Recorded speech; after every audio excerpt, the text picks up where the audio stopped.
riots over the government's plan to avoid defaulting on its loans. Is that the unemployment keeps rising, and it has to keep rising just because we have an excess supply of goods, which is this is all borrowed money that our and that debt is owned by banks in other countries. MOME right here at home. In the form of a convenient personal loan. A filter cigarette that delivers the taste, and 45 malt liquor. Are you hot? Quite some time ago, by a second America is sponsoring. I first learned it from my grandmother. Now, my grandmother was a wonderful person. She taught me how to play the game Monopoly. She understood that the name of the game is to acquire. She would accumulate everything she could, and eventually she became the master of the board. And then she would always say the same thing to me. She'd look at me and she'd say, "One day, you'll learn to play the game." One summer, I played Monopoly almost every day, all day long. And that summer, I learned to play the game. I came to understand the only way to win is to make a total commitment to acquisition. I came to understand that money and possessions, that's the way that you keep score. And by the end of that summer, I was more ruthless than my grandmother. I was ready to bend the rules if I had to win that game. And I sat down with her to play that fall. I took everything she had. I watched her give her last dollar and quit in utter defeat. And then she had one more thing to teach me. Then she said, "Now it all goes back in the box." All those houses and hotels, all the railroads and utility companies, all that property and all that wonderful money. Now it all goes back in the box. None of it was really yours. You got all heated up about it for a while. But it was around a long time before you sat down at the board. And it will be here after you're gone. Players come and players go. Houses and cars, titles and clothes, even your body. Because the fact is that everything I clutch and consume and hoard is going to go back in the box, and I'm going to lose it all. You have to ask yourself, when you finally get the ultimate promotion, when you've made the ultimate purchase, when you buy the ultimate home, when you have stored up financial security and climbed the ladder of success to the highest rung you can possibly climb it, and the thrill wears off, and it will wear off, then what? How far do you have to walk down that road before you see where it leads? Surely you understand, it'll never be enough. So you have to ask yourself the question, what matters?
When I was a young man, growing up in New York City, I refused to pledge allegiance to the flag.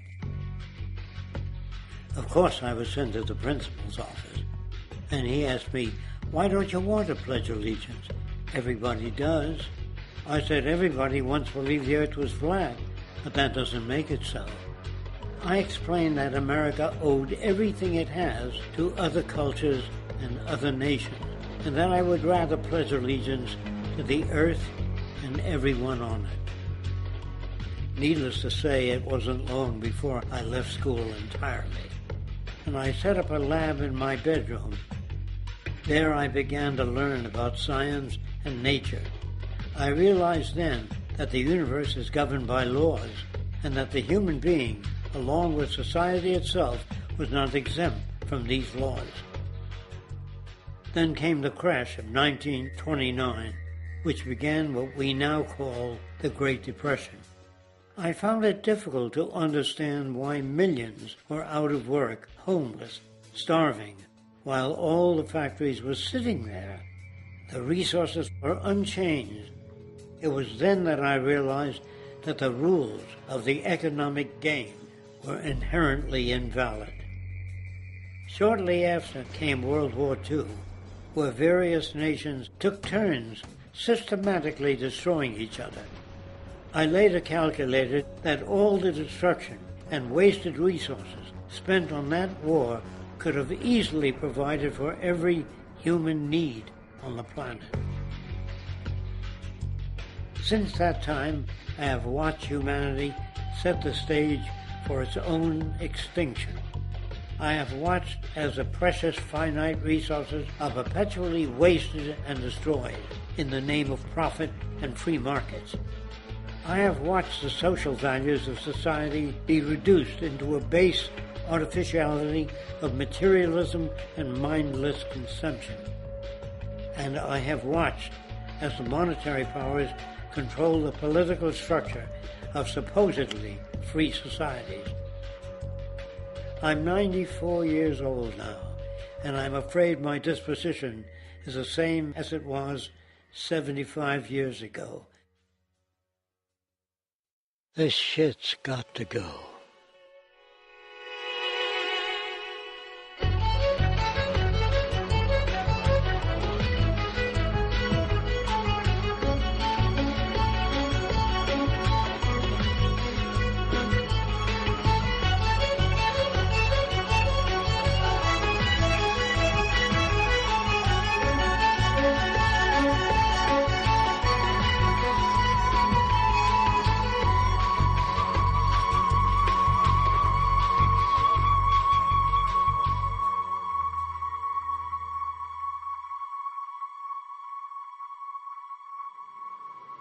So you're a scientist, and somewhere along the way, hammered into your head is the inevitable nature versus nurture, and that's at least up there with Coke versus Pepsi or Greeks versus Trojans.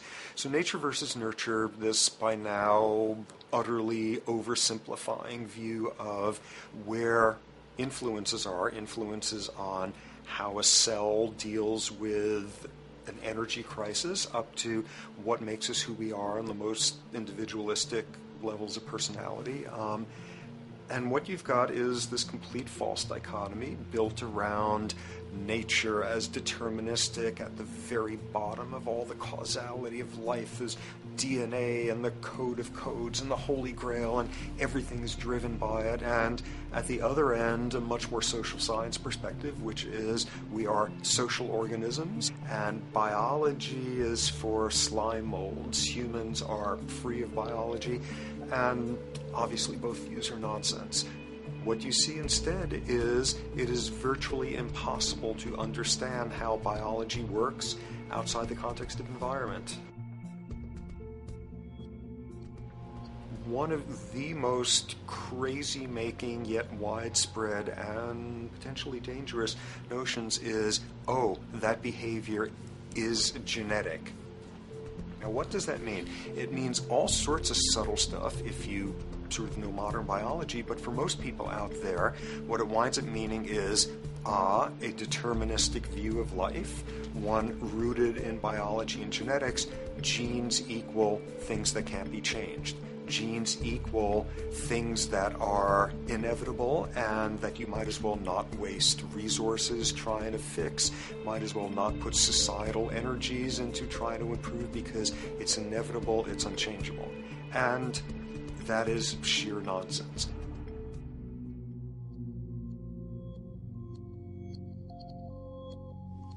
It is widely thought that conditions like ADHD are genetically programmed, conditions like schizophrenia are genetically programmed. The truth is the opposite.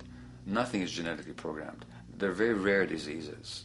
I mean, a small handful, extremely sparsely represented in the population, that are truly genetically determined. Most complex conditions might have a predisposition that has a genetic component, but a predisposition is not the same as a predetermination.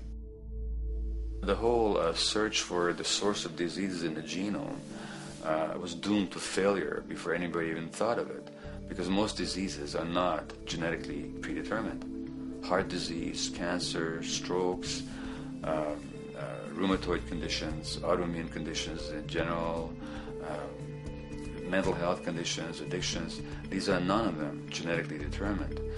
Breast cancer, for example, out of 100 women with breast cancer, only 7 will carry the breast cancer genes. 93 do not. And out of 100 women who do have the genes, not all of them will get cancer.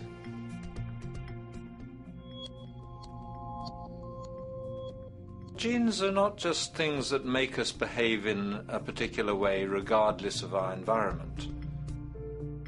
Genes give us different ways of responding to our environment. In fact, it looks as if some of the early childhood influences of the kind of child rearing affects gene expression, actually turning on and off different genes to put you on a different developmental track, which may suit the kind of world you've got to deal with. So, for example, a study done in Montreal with suicide victims looked at autopsies of the brains of these people. And it turned out that if a suicide victim, these are usually young adults, had been abused as children, the abuse actually caused a genetic change in the brain that was absent in the brains of people who had not been abused. That's an epigenetic effect. Epi means on top of, so that the epigenetic influence is what happens environmentally to either activate or deactivate certain genes. In New Zealand, there's a study that was done in a town called Dunedin, in which a few thousand individuals were studied from birth up to into their 20s. What they found was that they could identify a genetic mutation, an abnormal gene, which did have some relation to the predisposition to commit violence, but only if the individual had also been subjected to severe child abuse. In other words, a child with this abnormal gene would be no more likely to be violent than anybody else, and in fact they actually had a lower rate of violence than people with normal genes, as long as they weren't abused as children. Great additional example of the ways in which genes are not be-all, end-all. Fancy technique where you can take a specific gene out of a mouse, that mouse and its descendants will not have that gene, you have knocked out that gene. So there's this one gene that codes for a protein that has something to do with learning and memory, and this fabulous demonstration, knock out that gene and you have a mouse that doesn't learn as well. Ooh, a genetic basis for intelligence. What was much less appreciated in that landmark study that got picked up by the media left and right is take those genetically impaired mice and raise them in a much more enriched, stimulating environment than your normal mice in a lab cage, and they completely overcame that deficit. So when one says in a contemporary sense that, oh, this behavior is genetic, to the extent that that's even a valid sort of phrase to use, what you're saying is there is a genetic contribution to how this organism responds to environment. Genes may influence the readiness with which an organism will deal with a certain environmental challenge. You know, that's not the version most people have in their minds. And not to be too soapboxing, but run with the old sort of version of it's genetic, and it's not that far from a history of eugenics and things of that sort. It's a widespread misconception, and it's a potentially fairly dangerous one.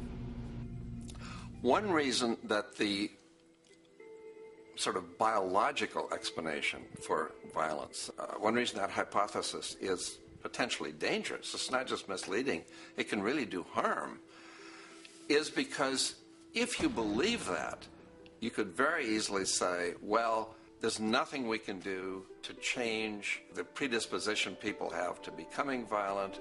All we can do if somebody becomes violent is punish them, lock them up or execute them. But we don't need to worry about changing the social environment or the social preconditions that may lead people to become violent, because that's irrelevant. The genetic argument allows us the luxury of ignoring past and present historical and social factors. And in the words of Louis Menand, he wrote in the New Yorker, very astutely, he said, "It's all in the genes, an explanation for the way things are that does not threaten the way things are. Why should someone feel unhappy or engage in antisocial behavior when that person is living in the freest and most prosperous nation on earth? It can't be the system. There must be a flaw in the wiring somewhere," which is a good way of putting it. So the genetic argument is simply a cop-out, which allows us to ignore the social and economic and political factors that in fact underlie many troublesome behaviors.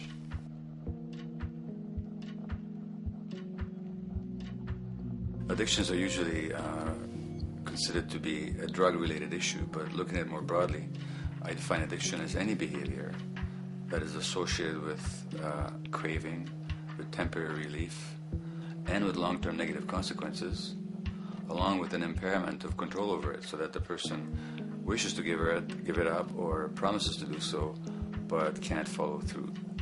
And when you understand that, then you can see that there are many more addictions than simply those related to drugs. So there's workaholism, there's addiction to shopping, to the internet, to video games.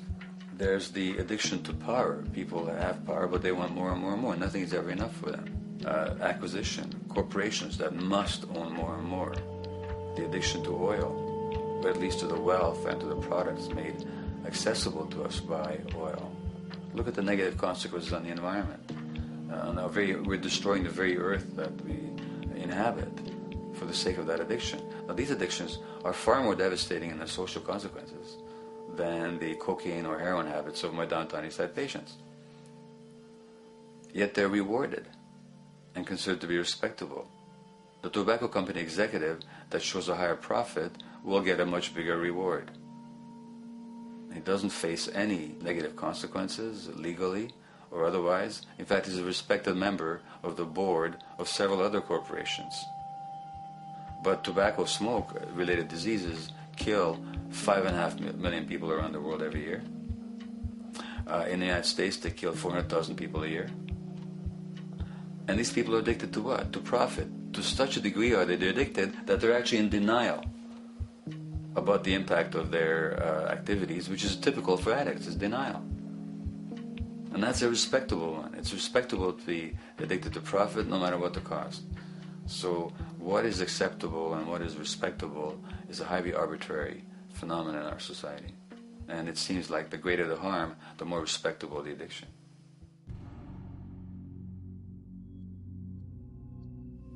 There's a general myth that drugs in themselves are addictive. In fact, the war on drugs is predicated on the idea that if you interdict the sources of drugs, you can deal with addiction that way. Now, if we understand addiction in a broader sense, we see that nothing in itself is addictive.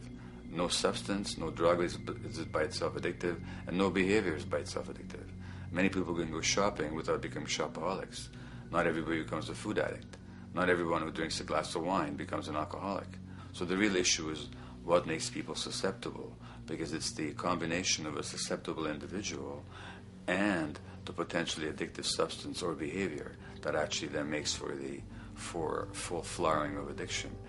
In short, it's not the drug that's addictive, it's the question of the susceptibility of the individual to being addicted to a particular substance or behavior. If we wish to understand what then makes some people susceptible, we actually have to look at their life experience. The old idea, although it's old, but it's still broadly held, that addictions are due to some genetic cause is simply scientifically untenable. What the case is actually is that certain life experiences make people susceptible. Life experiences that not only shape the person's personality and psychological needs, but also their very brains in certain ways. And that process begins in utero.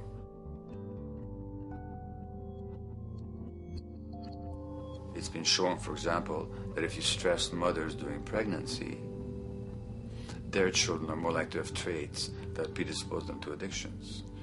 And that's because development is shaped by the psychological and social environment. So the biology of human beings is very much affected by and programmed by their life experiences beginning in utero. Environment does not begin at birth.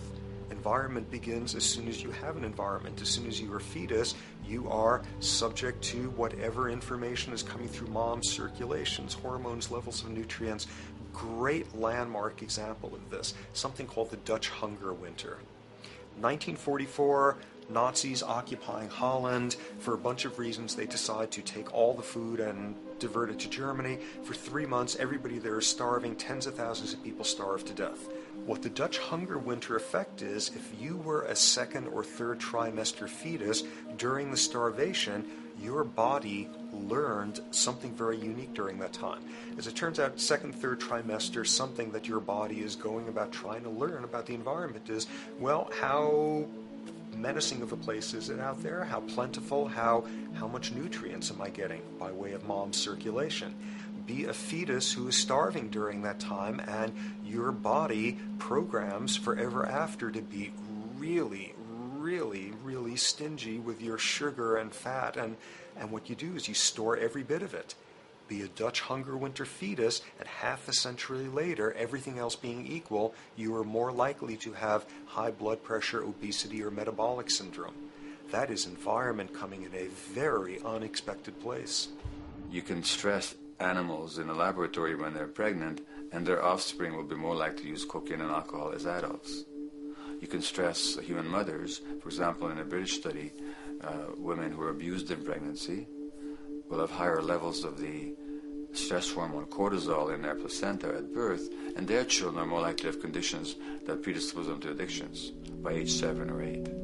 So in utero stress already prepares the ground for all kinds of mental health issues. Israeli study done prior on children born to mothers who were pregnant prior to the onset of the 1967 war. These women, of course, are very stressed, and their offspring have a higher incidence of schizophrenia than the average cohort. So there's plenty of evidence now that prenatal effects have a huge impact on the developing human being.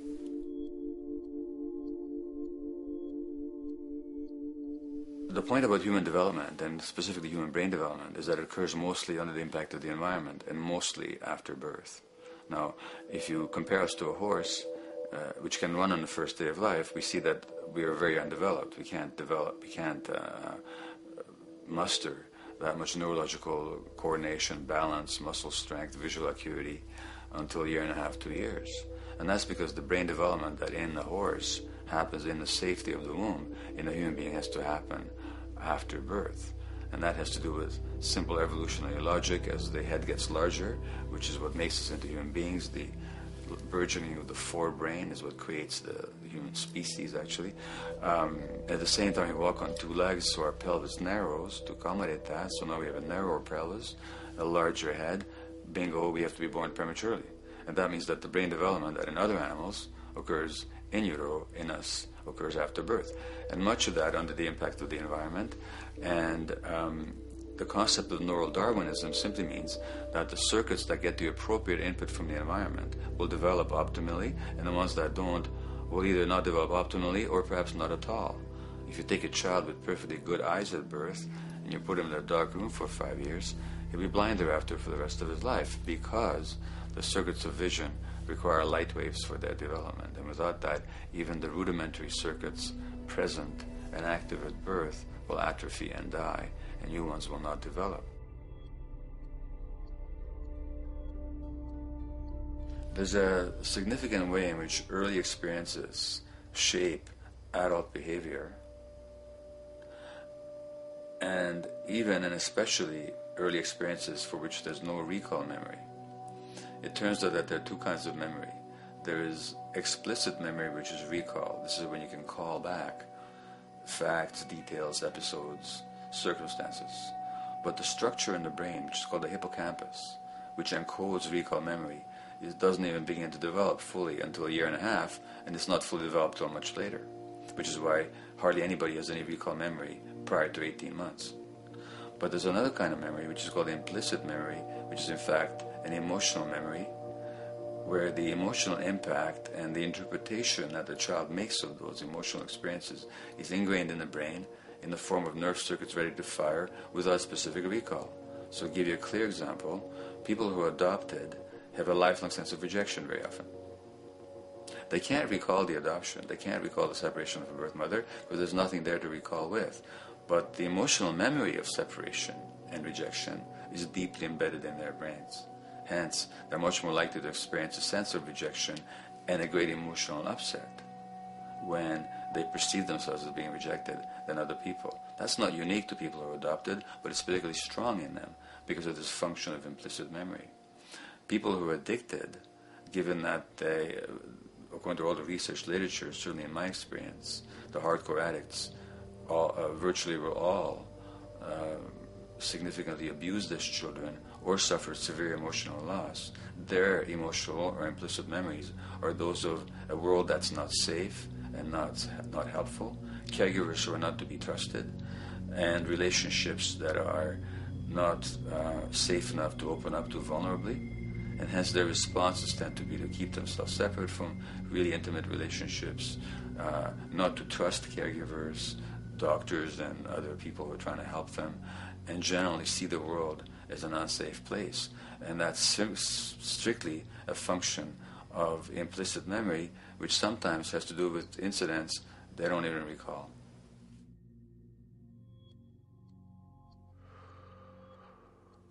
Infants who are born premature are often in incubators and various types of gadgetry and machinery for weeks and perhaps months. It's now known that if these children are touched and stroked on the back for just 10 minutes a day, that promotes their brain development. So human touch is essential for development. And in fact, infants who are never picked up will actually die. That's how much of a fundamental need being held is to human beings. In our society, there's an unfortunate tendency to tell parents not to pick up their kids, not to hold them, not to pick up babies who are crying for fear of spoiling them, or to encourage them to sleep through the night. You don't pick them up, which is just the opposite of what the child needs. And these children might go back to sleep because they give up and their brains just shut down as a way of defending against the vulnerability of being abandoned really by their parents. But their implicit memories will be that of a world that doesn't give a damn. A lot of these differences are structured very early in life. In a way, if you like, the parental experience of adversity, how tough life is or how easy it is passed on to children, whether through maternal depression or parents being bad-tempered with their kids because they've had a hard day or just being too tired at the end of the day.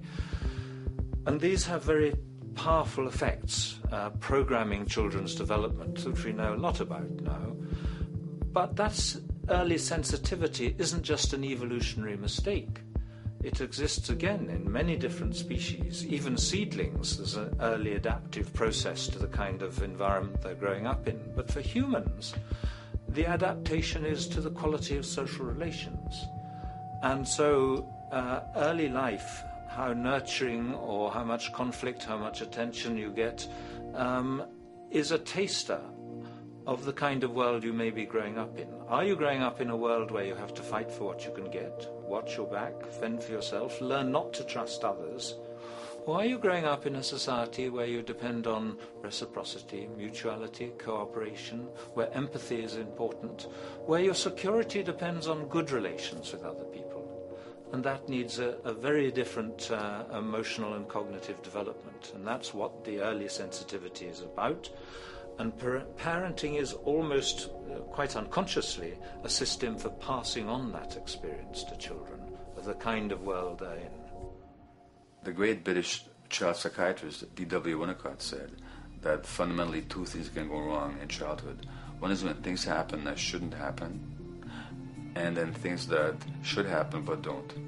And the first category is the traumatic and abusive and abandonment experiences of my downtown East Side patients and of many addicts. That's what shouldn't happen but did. But then there is the non-stressed, attuned, non-distracted attention of the parent that every child needs, that very often children don't get. They're not abused, they're not neglected, and they're not traumatized. But what should happen, the presence of the emotionally available, nurturing parent, just is not available to them because of the stresses in our society and the parenting environment.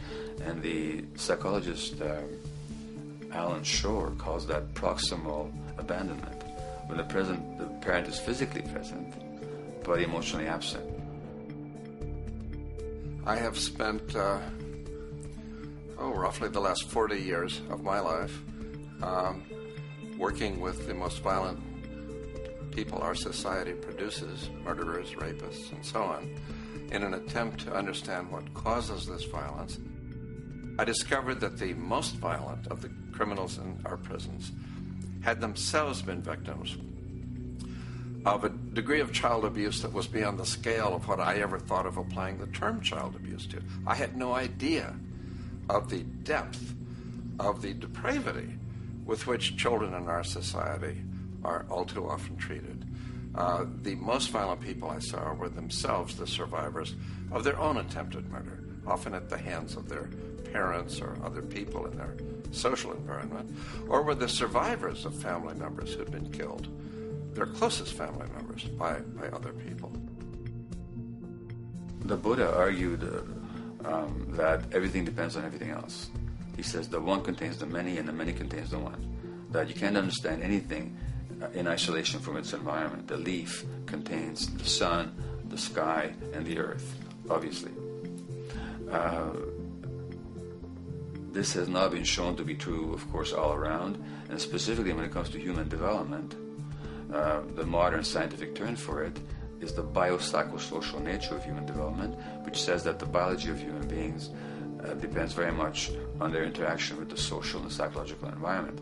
And specifically, the psychiatrist and researcher Daniel Siegel at the University of California, Los Angeles, UCLA, has coined the phrase interpersonal neurobiology, which means to say that the way that our nervous system functions depends very much on our personal relationships.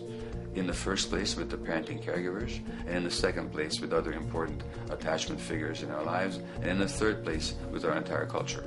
So that you can't separate the neurological functioning of a human being from the environment in which he or she grew up in and continues to exist in. And this is true throughout the life cycle. It's particularly true when you're dependent and helpless and your brain is developing, but it's true even in adults and even at the end of life.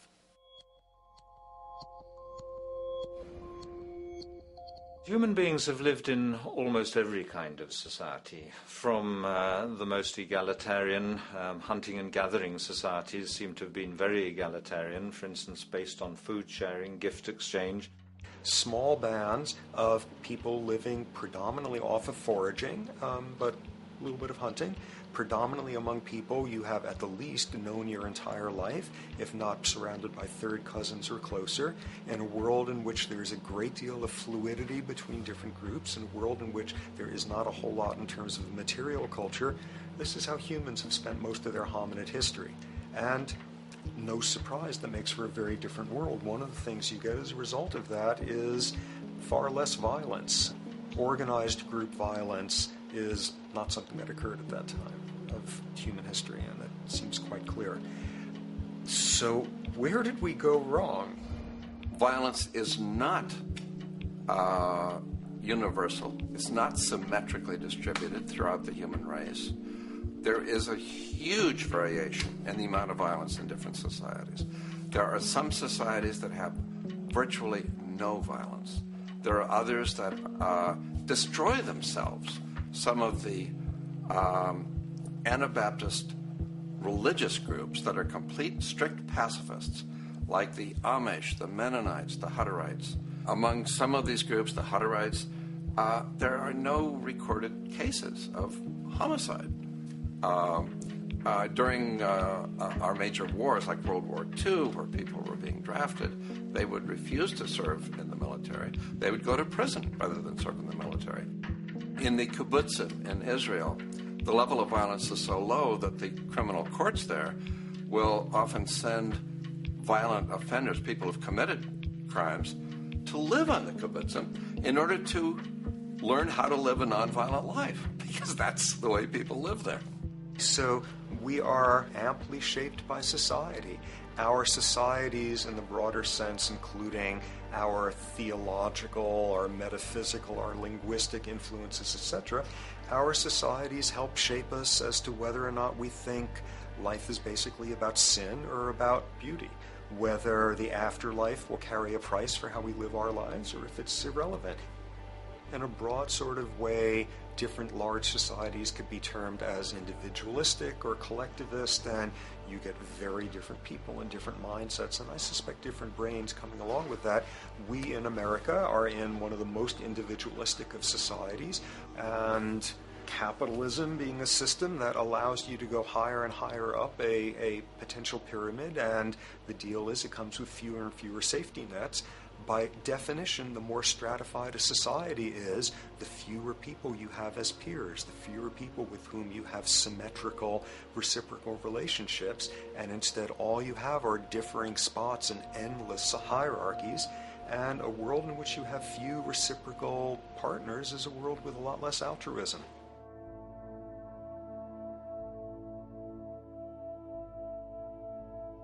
Alright, so this brings us to a total impossible juncture, which is to try to make sense in perspective of science as to what the nature is of human nature. You know, on a certain level, the nature of our nature is not to be particularly constrained by our nature. We come up with more social variability than any species out there, more systems of belief, of styles of family structures, of ways of raising children.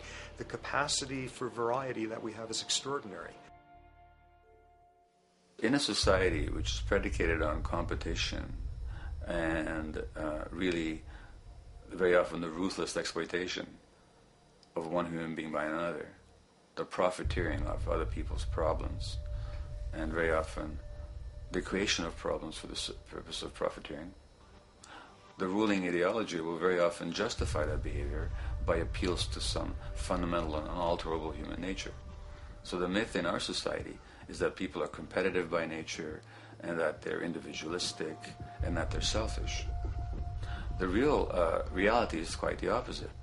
We have certain human needs. The only way that you can talk about human nature concretely is by recognizing that there's certain human needs. We have a human need for companionship and for close contact, to be loved, to be attached to be accepted, to be seen, to be received for who we are. If those needs are met, we develop into people who are compassionate and cooperative and who have empathy for other people. So the opposite that we often see in our society is in fact the distortion of human nature, precisely because so few people have their needs met. So yes, you can talk about a human nature, but only in the sense of basic human needs that are instinctively evoked, or I should say certain human needs that lead to certain traits if they are met, and a different set of traits if they're denied. So, When we recognize the fact that the human organism, which has a great deal of adaptive flexibility, allowing us to survive in many different conditions, is also rigidly programmed for certain environmental requirements or human needs, a social imperative begins to emerge. Just as our bodies require physical nutrients, the human brain demands positive forms of environmental stimulus at all stages of development, while also needing to be protected from other negative forms of stimulus. And if things that should happen do not, or if things that shouldn't happen do, it is now apparent that the door can be opened for not only a cascade of mental and physical diseases, but many detrimental human behaviors as well. So as we turn our perspective now outward and take account for the state of affairs today, we must ask the question, is the condition we have created in the modern world actually supporting our health? Is the bedrock of our socioeconomic system acting as a positive force for human and social development and progress? Or is the foundational gravitation of our society actually going against the core evolutionary requirements needed to create and maintain our personal and social well-being?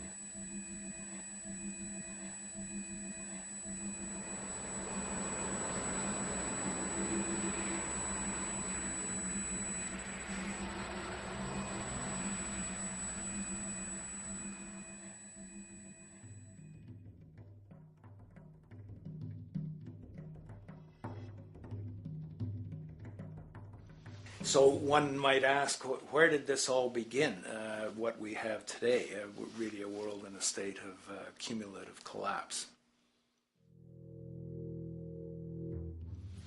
You get it started with John Locke. And John Locke introduces property, and he has three provisos for just private right and property. And the three provisos are that there must be enough left over for others, and that you must not let it spoil, and that you, most of all, must mix your labor with it. It seems justified. You mix your labor with the world, then you're entitled to the product, and as long as there's enough left over for others, and as long as it doesn't spoil, you don't allow anything to go to waste, that's okay. Well, he spends a long time of his famous treatise of government, and it's since been the canonical text for economic and political and legal understanding. Is still a classic text of study. Well, what he did is, after he gives the provisos, and you're almost thinking at the time whether you're for private property or not, he's given a very good and plausible and powerful defense of private property here. Well, he drops them. He drops them like that, right in one sentence. He says, well, once the introduction of money came in by men's tacit consent, then it became, and he doesn't say all the provisos are canceled, erased, but that's what happens. So now we have not product and your property earned by your own labor.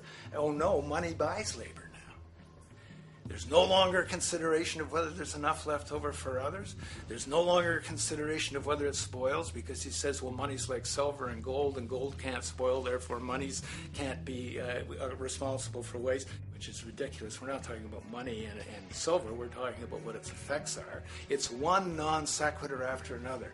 Just the most startling logical legerdemain that he gets away with here. But it fits the interests of capital owners. Then Adam Smith comes along, and what he adds is the religion to this. Locke started with God made it all this way. This is God's right. And now we get also with Smith coming along and says it's not only God's, I mean, he's not saying this, but this is what's happening philosophically in principle. He's saying it's not only a question of private property. That's all now presupposed, is given. And that there's money investors that buy labor, given. That there's no limit to how much they can buy of other men's labor, how much they can accumulate, how much inequality. That's all given now. And so he comes along, and what his big idea is, and again, it's just introduced in parentheses, en passant. You know, when people put out the goods for sale and others, you know, the supply, and other people buy them with the demand and so forth, how do we have supply equaling demand or demand equaling supply? How can they come into equilibrium? And that is one of the central notions of economics, is how do they come into equilibrium? And he says it's the invisible hand of the market that brings them into equilibrium.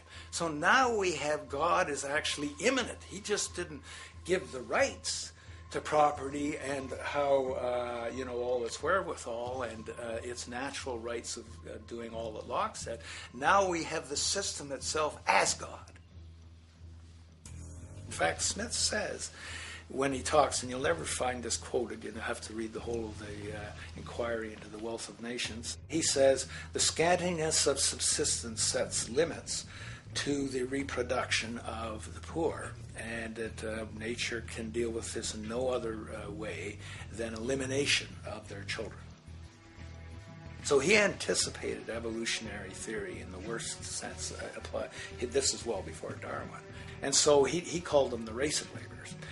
So you can see there was inherent racism built in here. There was an inherent acceptance, life blindness to kill innumerable children. And he thought, well, that's the invisible hand making supply meet demand and demand meet supply. So see how wise God is. So you can see a lot of the really virulent, life-destructive, eco-genocidal things that are going on now have, in a way, a thought gene back in Smith too.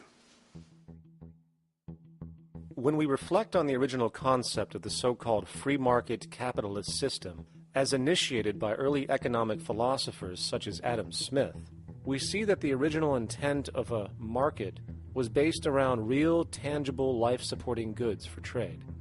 Adam Smith never fathomed that the most profitable economic sector on the planet would eventually be in the arena of financial trading or so-called investment, where money itself is simply gained by the movement of other money in an arbitrary game which holds zero productive merit to society.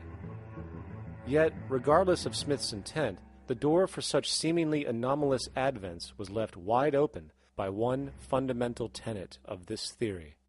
Money is treated as a commodity in and of itself. Today, in every economy of the world, regardless of the social system they claim, money is pursued for the sake of money and nothing else. The underlying idea, which was mysteriously qualified by Adam Smith with his religious declaration of the invisible hand, is that the narrow, self-interested pursuit of this fictional commodity will somehow magically manifest human and social well-being and progress. The reality is that the monetary incentive interest, or what some have termed the money sequence of value, has now completely decoupled from the foundational life interest, which could be termed the life sequence of value. What has happened is that there's a complete confusion in economic doctrine between those two sequences. They think that the money sequence of value delivers the life sequence of value, and that's why they say if more goods are sold, if GDPs rise and so forth, therefore there'll be more well-being, enhanced well-being. We take the GDP to be basically our indicator of social health. Well, there you see the confusion. It's talking about money sequences of value, that is all the receipts, all the revenues that are derived from selling goods. And they're confusing that with life reproduction, so that you have built right into this thing from the beginning is a complete conflation of the money and life sequences of value. So we're dealing with a kind of structured delusion that becomes more and more deadly as the money sequence decouples from producing anything at all. So it's a system disorder, and the system disorder seems to be fatal.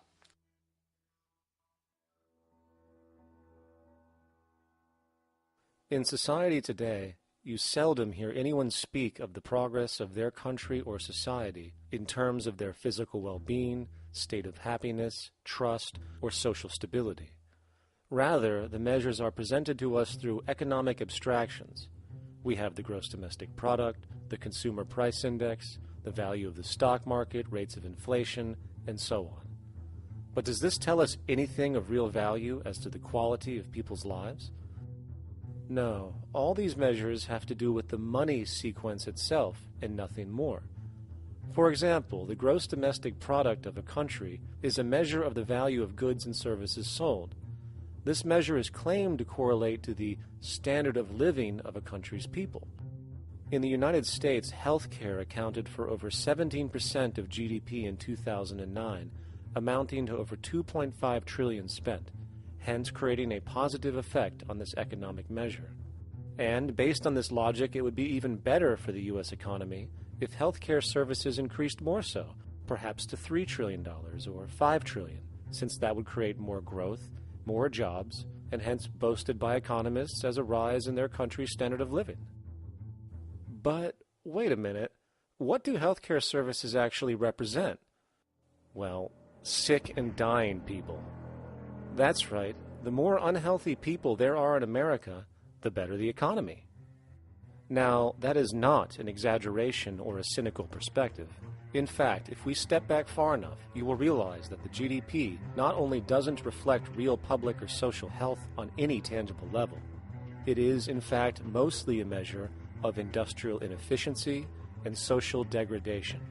And the more you see it rise, the worse things are becoming with respect to personal, social, and environmental integrity. You have to create problems to create profit. There is no profit under the current paradigm in saving lives, putting balance on this planet, having justice and peace or anything else. There's just no profit there. There's an old saying, pass a law, create a business, whether you're creating a business for a lawyer or whatever. So, crime does create business, just like destruction creates business in Haiti. We have now roughly 2 million people incarcerated in this country, and of those, many of them are in prisons run by private corporations, Corrections Corporation of America, Wackenhut, who trade their stock on Wall Street based upon how many people are in jail. Now that's sickness, but that is a reflection of what this economic paradigm calls for. So what exactly does this economic paradigm call for?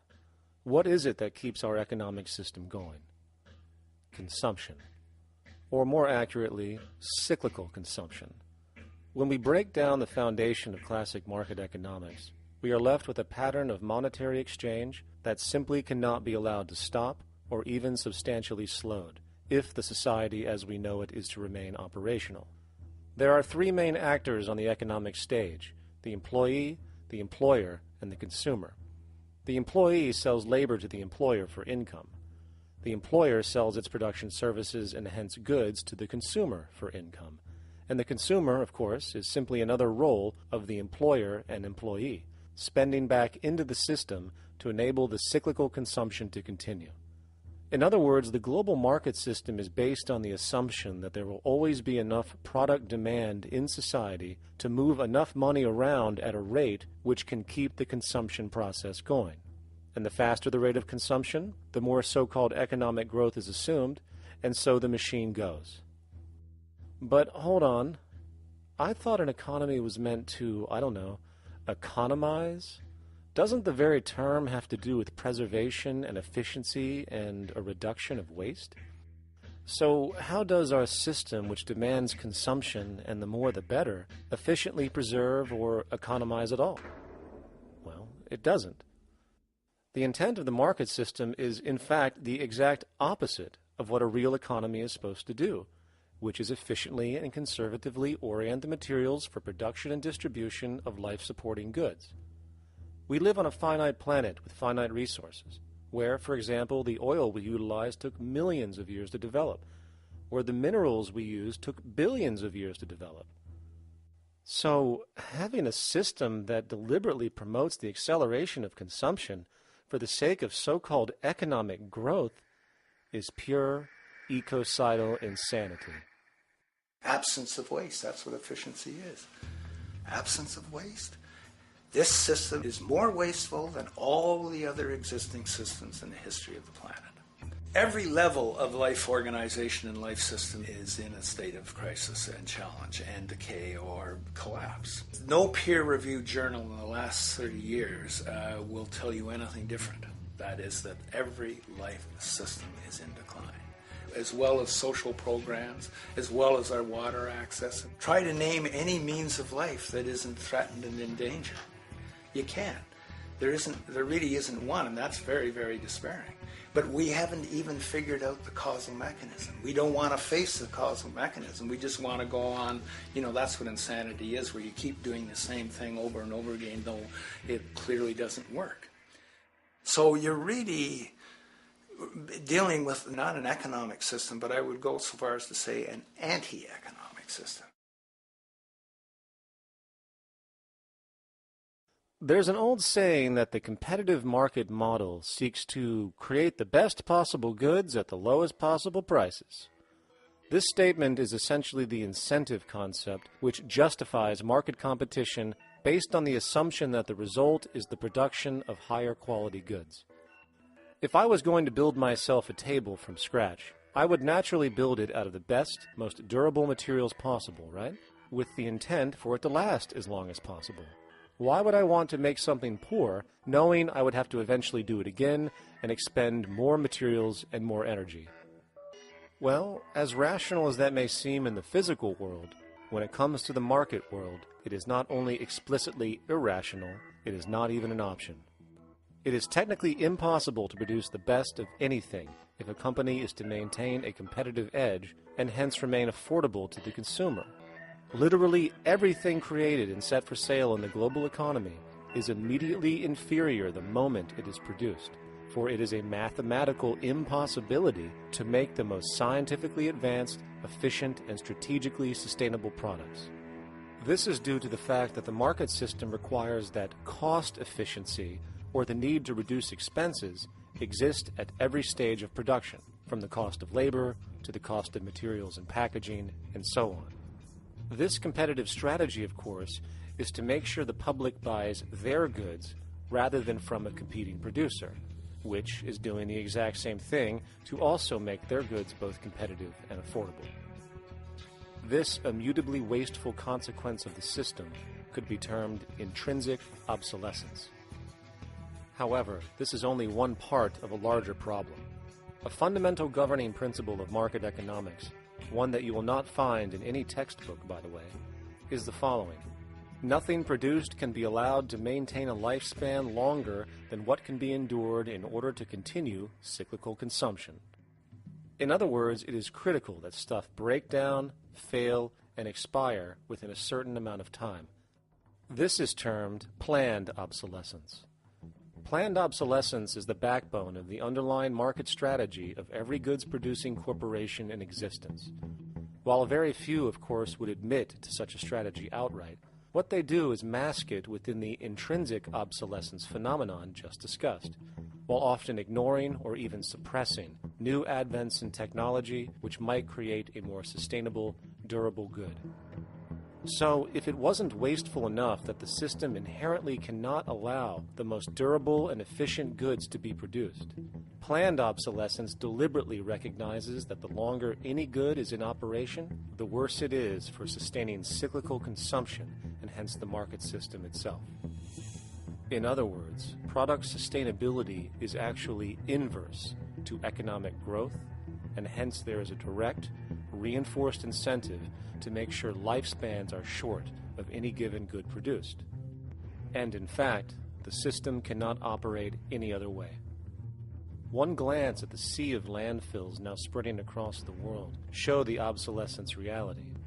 There are now billions of cheaply made cell phones, computers, and other technology, each full of precious, difficult-to-mine materials such as gold, coltan, copper, now rotting in vast piles, usually due to the mere malfunction or obsolescence of small parts, which, in a conservative society, could likely be fixed or updated, and the life of the good extended. Unfortunately, as efficient as that may seem in our physical reality, living on a finite planet with finite resources, it is explicitly inefficient with respect to the market. To put it into a phrase, efficiency, sustainability, and preservation are the enemies of our economic system. Likewise, just as physical goods need to be constantly produced and reproduced, regardless of their environmental impact, the service industry operates with an equal rationale. The fact is, there is no monetary benefit to resolving any problems which are currently being serviced. At the end of the day, the last thing the medical establishment really wants is the curing of diseases such as cancer, which would eliminate countless jobs and trillions in revenue. And since we're on the subject, crime and terrorism in this system are good. Well, at least economically, for it is employing police, generating high-value commodities for security, not to mention the value of prisons that are privately owned for profit. And how about war? The war industry in America is a huge driver of GDP, one of the most profitable industries, producing weapons of death and destruction. The favorite game of this industry is to blow things up and then go and rebuild them for profit. We saw this with the windfall billion-dollar contracts made from the Iraq War. The bottom line is that socially negative attributes of society have become positively rewarded ventures for industry, and any interest in problem resolution or environmental sustainability and conservation is intrinsically counter to economic sustainability. And this is why every time you see the GDP rise in any country, you are witnessing an increase in necessity, whether real or contrived. And by definition, a necessity is rooted in inefficiency. Hence, increased necessity means increased inefficiency. The American dream is based on rampant consumerism. It is based upon the fact that mainstream media, and especially commercial advertising, all corporations who need this infinite growth have convinced us or brainwashed most people in America, and hence the world, that we have to have X number of material possessions and the possibility of gaining infinitely more material possessions in order to be happy. That's just not true. So why do people continue to buy in this way, which is ultimately eco-genocidal in its systemic effects cumulatively? And it just is classical operant conditioning. You simply put inputs of conditioning into the organism, and you have outputs of desired behaviors or goals or objectives. And it has all the resources of technology. And they boast about how they get into the minds of infants. What they hear is already making them conditioned to the brand. Then you see, well, that's how people have been such fools. In a way, they've been taught to be fools. It's a value system disorder. You know, if there is any testament to the plasticity of the human mind, if there is any proof to how malleable human thought is and how easily conditioned and guided people can become based on the nature of their environmental stimulus and what it reinforces, the world of commercial advertising is the proof. You have to stand in awe at the level of brainwashing where these programmed robots known as consumers wander the landscape only to walk into a store and spend, say, $4,000 on a handbag that likely costs $10 to make in a sweatshop overseas, only for the brand status it supposedly represents in the culture. Or perhaps the ancient communal traditions which increase trust and cohesiveness in society, which have now been hijacked by acquisitive, materialistic values, where now annually we exchange useless crap a few times a year. And we might wonder why so many today have a compulsion to shopping and acquisition, when it is clear that they have been conditioned from childhood to expect material goods as a sign of their status with friends and family. The fact is, the foundation of any society are the values that support its operation, and our society, as it exists, can only operate if our values support the conspicuous consumption it requires to continue the market system. 75 years ago, consumption in America and much of the First World was half of what we see today per person. Today's new consumer culture has been manufactured and imposed due to the very real need for higher and higher levels of consumption. And this is why most corporations now spend more money on advertising than the actual process of product creation itself. They work diligently to create a false need for you to fill, and it happens to work. Economists are in fact not economists at all. They're propagandists of money value. And you'll find that all their models basically get down to token exchanges that are to the profit of one side or both sides or whatever, but they're completely disconnected from the actually existing world of reproduction. In Ohio, an old man failed to pay his electric bill. You may be familiar with the case. And the electric company turned off the electricity and he died. The reason they turned it off was because it wouldn't have been profitable for them to keep it on because he didn't pay his bill. Do you believe that was right? The responsibility really lies not on the electric company for turning it off, but on those of this man's neighbors and friends and associates who are not charitable enough to enable him as an individual to meet the electric bill. Did I hear that right? Did he just say the death of a man caused by not having money was the responsibility of other people, or in effect, charity? Well then, I guess we're going to need a whole lot of infomercials, little miserable coin slot donations for bodega counters, and a bunch of pickle jars for the billion people now starving to death on this planet because of the very system Milton Friedman promotes. Whether you are dealing with the philosophies of Milton Friedman, F.A. Hayek, John Maynard Keynes, Ludwig von Mises, or any other major market economist, the basis of rationale rarely leaves the money sequence. It is like a religion. Consumption analysis, stabilization policies, deficit spending, aggregate demand. It exists as a never-ending, self-referring, self-rationalizing circle of discourse where universal human need, natural resources, or any form of physical life-supporting efficiency is ruled out by default and replaced by the singular notion that humans seeking advantage over each other for money alone, motivated by their own narrow self-interest, will magically create a sustainable, healthy, balanced society. There is no life coordinate in this whole theory, this whole doctrine. What are they doing? What are they doing? What they're doing is tracking money sequences. That's all it is tracking money sequences, presupposing everything that matters. One, that there's no life coordinates. No life coordinates. Two, that all the agents are self-maximizing preference seekers. That is, they think of nothing other than themselves and what they can get most for themselves. That's the notion, that's the ruling notion of rationality. Self-maximizing choice. And the only thing that they're interested in self-maximizing is money or commodities. Well, where does social relations come in? It doesn't, except in the exchange to self-maximize. Where do our natural resources come in? They don't, except to exploit. Where does the family come in as being able to survive? It doesn't. They have to have money in order to purchase any good. Well, shouldn't an economy deal somehow with human need? Isn't that what the fundamental issue is, to satisfy human needs? Oh, need isn't even in your lexicon. You dissolve it into wants. And what is a want? That means money demand that wants to buy.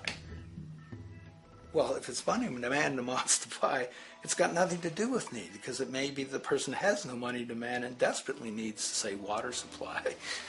Or it may be money demand wants a gold toilet seat. Well, where does it all go? To the gold toilet seat. And you call this economics? Like, it's really, when one thinks of it, it's got to be the most bizarre delusion in the history of human thought. Now, so far we have focused on the market system, but this system is actually only one half of the global economic paradigm. The other half is the monetary system. While the market system deals with the interaction of people gaming for profit across the spectrum of labor, production, and distribution, the monetary system is an underlying set of policies set by financial institutions which create conditions for the market system, among other things. It includes terms we often hear, such as interest rates, loans, debt, the money supply, inflation, etc. And while you might want to pull your hair out listening to the gibberish coming from the monetary economists, modest preemptive actions can obviate the need of more drastic actions at a later date. The nature and effect of this system is actually quite simple. Our economy has, or the global economy, has three basic things that govern it. One is fractional reserve banking, banks printing money out of nothing. It's also based upon compound interest. When you borrow money, you have to pay back more than you borrowed, which means that you, in effect, create money out of thin air, again, which has to be serviced by creating still more money. We live in an infinite growth paradigm. The economic paradigm we live in now is a Ponzi scheme. Nothing grows forever. It's not possible. As a great psychologist James Hillman wrote, the only thing that grows in a human body after a certain age is cancer. It's not just the amount of money that has to keep growing, it's the amount of consumers. Consumers to borrow money at interest to generate more money, and obviously that's not possible on a finite planet. People are basically vehicles to just create money, which must create more money to keep the whole thing from falling apart, which is what's happening right now. There are really only two things anyone needs to know about the monetary system. One, all money is created out of debt. Money is monetized debt, whether it materialized from treasury bonds, home loan contracts, or credit cards. In other words, if all outstanding debt was to be repaid right now, there would not be $1 in circulation. And two, interest is charged on virtually all loans made, and the money needed to pay back this interest does not exist in the money supply outright. Only the principal is created by the loans, and the principal is the money supply. So, if all this debt was to be repaid right now, not only would there not be $1 left in circulation, there would also be a gigantic amount of money owed that is literally impossible to pay back, for it does not exist. The consequence of all of this is that two things are inevitable: inflation and bankruptcy. As far as inflation, this can be seen as an historical trend in virtually every country today, and easily tied to its cause, which is the perpetual increase of the money supply, which is required to cover the interest charges and keep the system going. As far as bankruptcy, it comes in the form of debt collapse. This collapse will inevitably occur with a person, a business, or a country, and typically happens when the interest payments are no longer possible to make. But there is a bright side to all of this. Well, at least in terms of the market system, because debt creates pressure. Debt creates wage slaves. A person in debt is much more likely to take a low wage than a person who isn't, hence becoming a cheap commodity. So it's great for the corporations to have a pool of people that have no financial mobility. But hey, that same train of thought also goes for entire countries. The World Bank and the International Monetary Fund, which mostly serve as proxies for transnational corporate interests, give gigantic loans to troubled countries at very high interest rates. And then, once the countries are deeply in the hole and can't pay, austerity measures are applied, the corporations swoop in, set up sweatshops, and take their natural resources. Now that's market efficiency. But wait, there's more. You see, there's this unique hybrid of the monetary and market system called the stock market, which rather than, actually produce anything real, they just buy and sell money itself. And when it comes to debt, you know what they do? That's right, they trade it. They actually buy and sell debt for profit, from credit default swaps and collateralized debt obligations for consumer debt, to complex derivative schemes used to mask the debt of entire countries, such as the collusion of investment bank Goldman Sachs in Greece, which nearly collapsed the entire European economy.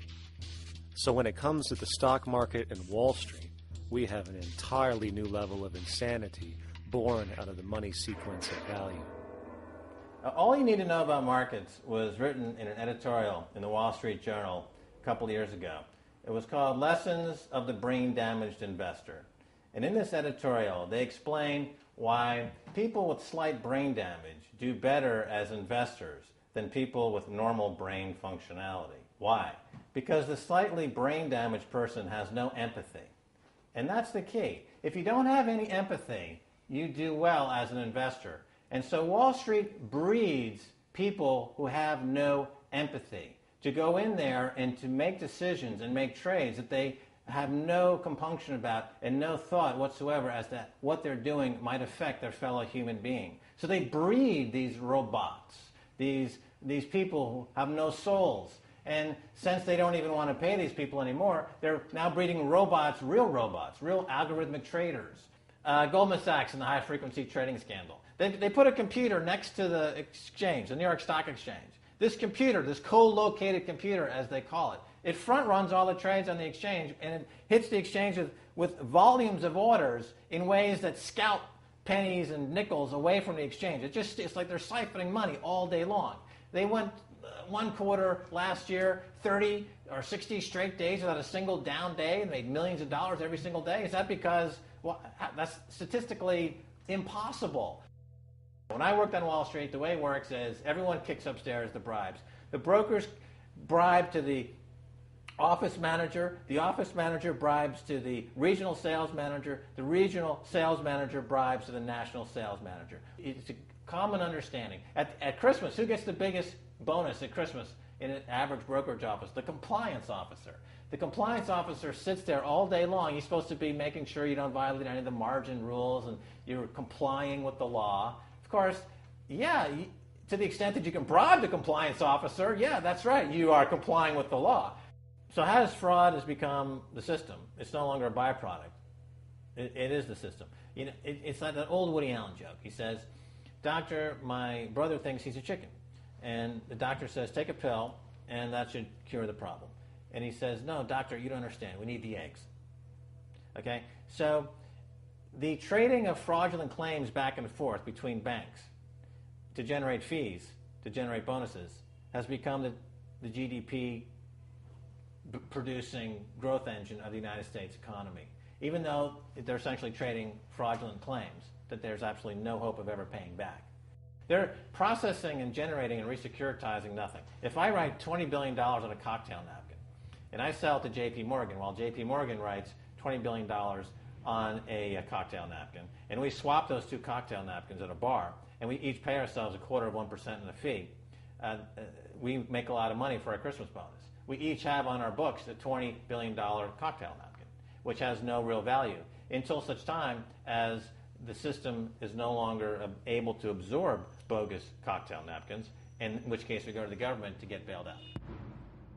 And because of Wall Street and the global stock market, there are now conservatively about $700 trillion of outstanding fraudulent claims known as derivatives, still waiting to collapse, a value amounting to over 10 times the gross domestic product of the entire planet. And while we have seen the bailouts of corporations and banks by governments, which of course comedically borrow their money from banks to begin with, we are now seeing attempts to bail out whole countries by conglomerates of other countries through the international banks. But how do you bail out a planet? There is no country out there that isn't now saturated in debt. The cascade of sovereign debt defaults we have seen can only be the beginning when the math is taken into account. It has been estimated in the United States alone that income tax would need to be raised to 65% per person just to cover the interest in the near future. Economists are now foreshadowing that within a few decades, 60% of the countries on the planet will be bankrupt. But, hold on, let me get this straight. The world is going bankrupt, whatever the hell that means, because of this idea called debt, which doesn't even exist in the physical reality. It's only part of a game that we've invented. And yet, the well-being of billions of people is now being compromised. Extreme layoffs, tent cities, accelerating poverty, austerity measures imposed, schools shutting down, child hunger, and other levels of familial deprivation, all because of this elaborate fiction. What are we, fucking stupid? Hey, Mars, my man. Help a brother out, huh? Grow up, kid.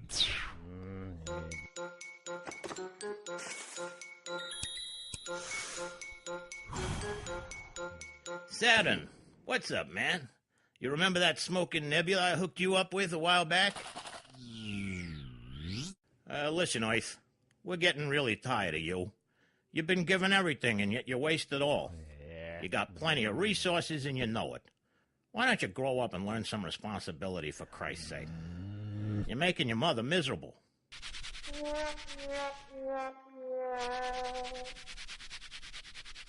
You're on your own, pal. Yeah, whatever.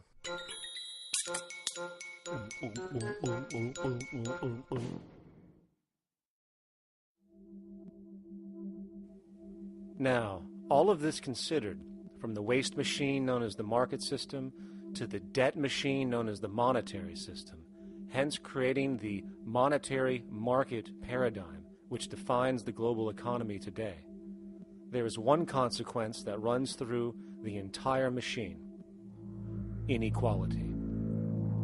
Whether it is the market system which creates a natural gravitation towards monopoly and power consolidation, while also generating pockets of wealthy industries that tower over others regardless of utility, such as the fact that top hedge fund managers on Wall Street now take home over $300 million a year for contributing literally nothing, while a scientist looking for a cure for a disease trying to help humanity might make $60,000 a year if they're lucky. Or whether it is the monetary system, which has class division built right into its structure. For example, if I have $1 million to spare and I put it into a CD at 4% interest, I will make $40,000 a year. No social contribution, no nothing. However, if I'm a lower class person and have to take loans to buy my car or home, I am paying in interest, which, in abstraction, is going to pay that millionaire with the 4% CD.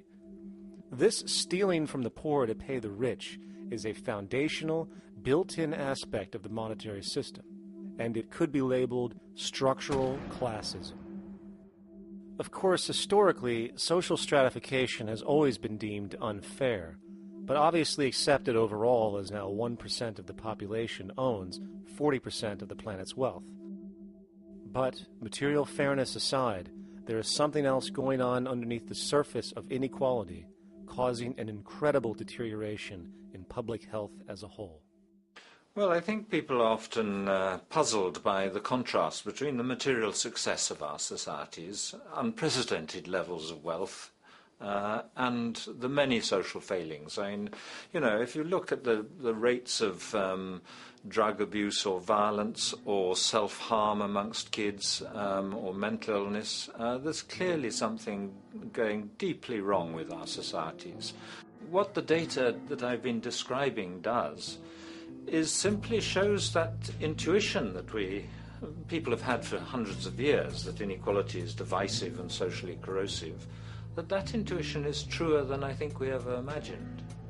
There are very powerful psychological and social effects of inequality, more to do, I suppose, with feelings of superiority and inferiority, that kind of division, and maybe going with the sort of respect, disrespect, people feeling looked down on at the bottom, which, by the way, is why violence is more common in more unequal societies. It's the trigger to violence is so often people feeling looked down on and disrespected. If there is one principle I can emphasize that is the most important principle underlying the prevention of violence, it would be equality. The single most significant factor that affects the rate of violence is the degree of equality versus the degree of inequality in that society. So what one's looking at is a sort of general social dysfunction. It's not just one or two things that go wrong as inequality increases. It seems to be everything, whether we're talking about crime or health or mental illness or whatever. One of the really disturbing findings out in public health there is never ever make the mistake of being poor or being born poor. Your health pays for it in endless sorts of ways, something known as the health socioeconomic gradient. As you move down from the highest strata in society in terms of socioeconomic status, every step down, health gets worse for umpteen different diseases. life expectancy gets worse, infant mortality rate, everything you could look at. So a huge issue has been, why is it that this gradient exists? Totally simple, obvious answer, which is if you are chronically sick, you're not going to be very productive, so health causes drive socioeconomic differences. Not that in the slightest. On the very simple level that you could look at socioeconomic status of a 10-year-old, and that's going to predict something about their health decades later. So that's the direction of causality. Next one, what's it about? Oh, it's perfectly obvious. Poor people can't afford to go to the doctor. It's healthcare access. It's got nothing to do with that, because you see these same gradients in countries with universal healthcare, socialized medicine. Okay, next simple explanation. Oh, on the average, the poorer you are, the more likely you are to smoke, to drink, to all sorts of lifestyle risk factor stuff. Yeah, those contribute, but careful studies have shown that explains maybe about a third of the variability. So what's left? And what's left is having a ton to do with the stress of poverty. So the poorer you are, starting off being, the person who's $1 income behind Bill Gates, the poorer you are in this country, on the average, the worse your health is. This tells us something really important. The health connection with poverty, it's not about being poor, it's about feeling poor. Increasingly, we recognize that chronic stress is an important influence on health, but the most important sources of stress are the quality of social relations. And if there is anything that lowers the quality of social relations, it is the socioeconomic stratification of society. What science has now shown is that regardless of material wealth, the stress of simply living in a stratified society leads to a vast spectrum of public health problems. And the greater the inequality, the worse they become. Life expectancy, longer in more equal countries. Drug abuse, less in more equal countries. Mental illness, less in more equal countries. Social capital, meaning the ability of people to trust each other, naturally greater in more equal countries. Educational scores, higher in more equal countries. Homicide rates, less in more equal countries. Crime and rates of imprisonment, less in more equal countries. It goes on and on. Infant mortality, obesity, teen birth rate, less in more equal countries. And perhaps most interesting, innovation, greater in more equal countries, which challenges the age-old notion that a competitive, stratified society is somehow more creative and inventive. Moreover, a study done in the UK called the Whitehall Study confirmed that there is a social distribution of disease as you go from the top of the socioeconomic ladder to the bottom. For example, it was found that the lowest rungs of the hierarchy had a 4-fold increase of heart disease-based mortality compared to the highest rungs. And this pattern exists irrespective of access to health care. Hence, the worse a person's relative financial status, the worse their health is going to be on average.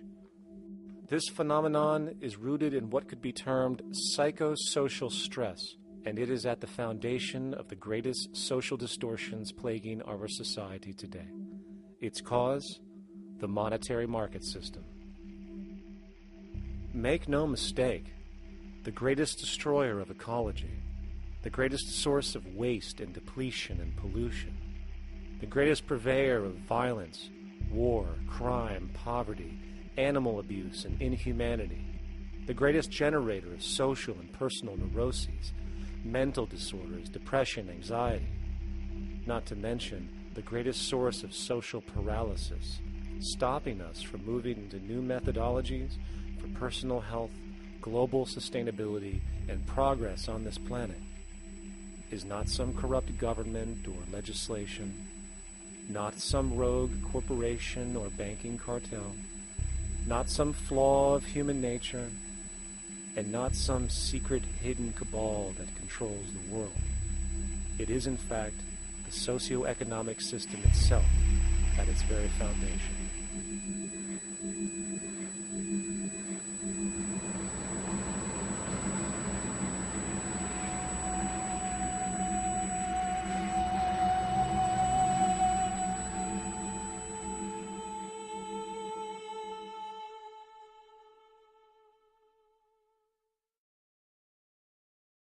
Let's imagine for a moment we had the option to redesign human civilization from the ground up. What if, hypothetically speaking, we discovered an exact replica of the planet Earth, and the only difference between this new planet and our current one is that human evolution had not occurred. It was an open palette. No countries, no cities, no pollution, no Republicans, just a pristine, open environment. So, what would we do? Well, first we need a goal, right? And it's safe to say that goal would be to survive. And not to just survive, but to do so in an optimized, healthy, prosperous way. Most people indeed desire to live, and they would prefer to do so without suffering. Therefore, the basis of this civilization needs to be as supportive and hence sustainable for human life as possible, taking into account the material needs of all the world's people while trying to remove anything that could hurt us in the long run. That goal of, say, maximum sustainability understood, the next question regards our method. What kind of approach do we take? Well, let's see.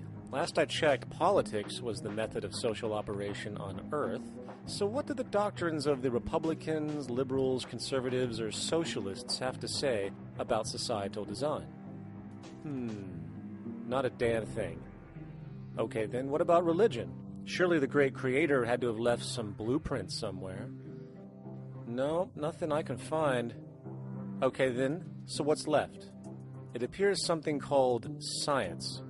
Science is unique in that its methods demand not only that the ideas proposed be tested and replicated, but everything science comes up with is also inherently falsifiable. In other words, unlike religion and politics, science has no ego, and everything it suggests accepts the possibility of being proven wrong eventually. It holds on to nothing and evolves constantly. Well, that sounds natural enough to me. So then, based on the current state of scientific knowledge in the early 21st century, along with our goal of maximum sustainability for the human population, how do we begin the actual process of construction? Well, the first question to ask, what do we need to survive? The answer, of course, are planetary resources.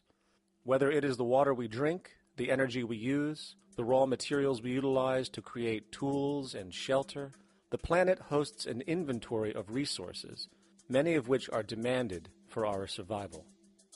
So, given that reality, it then becomes critical to figure out what we have and where it is. This means we need to conduct a survey. We simply locate and identify every physical resource on the planet we can, along with the amount available at each location, from the deposits of copper to the most potent locations for wind farms to produce energy, to the natural freshwater springs, to an assessment of the amount of fish in the ocean, to the most prime arable land for food cultivation, etc. But since we humans are going to be consuming these resources over time, we then realize that not only do we need to locate and identify, we also need to track. We need to make sure we don't run out of any of this stuff. That would be bad. And this means not only tracking our rates of use, but the rates of earthly regeneration as well, such as how long it takes for, say, a tree to grow or a spring to replenish. This is called dynamic equilibrium. In other words, if we use up trees faster than they can be grown back, we have a serious problem, for it is unsustainable. So then, how do we track this inventory, especially when we recognize that all of this stuff is scattered everywhere? We have large mineral mines in what we call Africa, energy concentrations in the Middle East, huge tidal power possibilities on the Atlantic coast of North America, the largest supply of fresh water in Brazil, etc. Well, once again, good old science has a suggestion. It's called systems theory. Systems theory recognizes that the fabric of the natural world, from human biology to the earthly biosphere to the gravitational pull of the solar system itself, is one huge synergistically connected system, fully interlinked. Just as human cells connect to form our organs, and the organs connect to form our bodies, and since our bodies cannot live without the earthly resources of food, air, and water, we are intrinsically connected to the earth, and so on. So, as nature suggests, we take all of this inventory and tracking data and create a system to manage it. a global resource management system, in fact, to account for every relevant resource on the planet. There is simply no logical alternative if our goal as a species is survival in the long run. We have to keep track as a whole. That understood, we can now consider production. How do we use all this stuff? What will our process of production be, and what do we need to consider to make sure it is as optimized as possible to maximize our sustainability? Well, the first thing that jumps right out at us is the fact that we need to constantly try and preserve. The planet's resources are essentially finite, so it is important that we be strategic. Strategic preservation is key. The second thing we recognize is that some resources are really not as good as others in their performance. In fact, some of this stuff, when put into use, has a terrible effect on the environment, which invariably hinders our own health. For example, oil and fossil fuels, no matter how you cut it, release some pretty destructive agents into the environment. Therefore, it is critical we do our best to use such things only when we really have to, if at all. Fortunately for us, we see a ton of solar, wind, tidal, wave, heat differential, and geothermal possibilities for energy production, so we can strategize objectively about what we use and where to avoid what could be called negative retroactions, or anything that results from production or use that damages the environment and hence ourselves. We will call this strategic safety to couple in with our strategic preservation. But production strategies do not stop there. We are going to need an efficiency strategy for the actual mechanics of production itself. And what we find is that there are roughly 3 specific protocols we must adhere to. 1. Every good we produce must be designed to last as long as possible. Naturally, the more things break down, the more resources we are going to need to replace them, and the more waste produced. 2. When things do break down or are no longer usable for whatever reason, it is critical that we harvest or recycle as much as we possibly can. So the production design must take this into account directly at the very earliest stages. 3. Quickly evolving technologies, such as electronics, which are subject to the fastest rates of technological obsolescence, would need to be designed to foreshadow and accommodate physical updates. The last thing we want to do is throw away an entire computer system just because it has only one broken part or is outdated. So we simply design the components to be easily updated, part by part, standardized and universally interchangeable, foreshadowed by the current trend of technological change. And when we realize that the mechanisms of strategic preservation, strategic safety, and strategic efficiency are purely technical considerations, devoid of any human opinion or bias, we simply program these strategies into a computer which can weigh and calculate all the relevant variables, allowing us to always arrive at the absolute best method for sustainable production based on current understandings. And while that might sound complex, all it is a glorified calculator. Not to mention, such multivariate decision-making and monitoring systems are already used across the world today for isolated purposes. It is simply a process of scaling it out. So, now we not only have our resource management system, but also a production management system, both of which are easily computer automated to maximize efficiency, preservation, and safety. The informational reality is that the human mind, or even a group of humans, cannot track what needs to be tracked.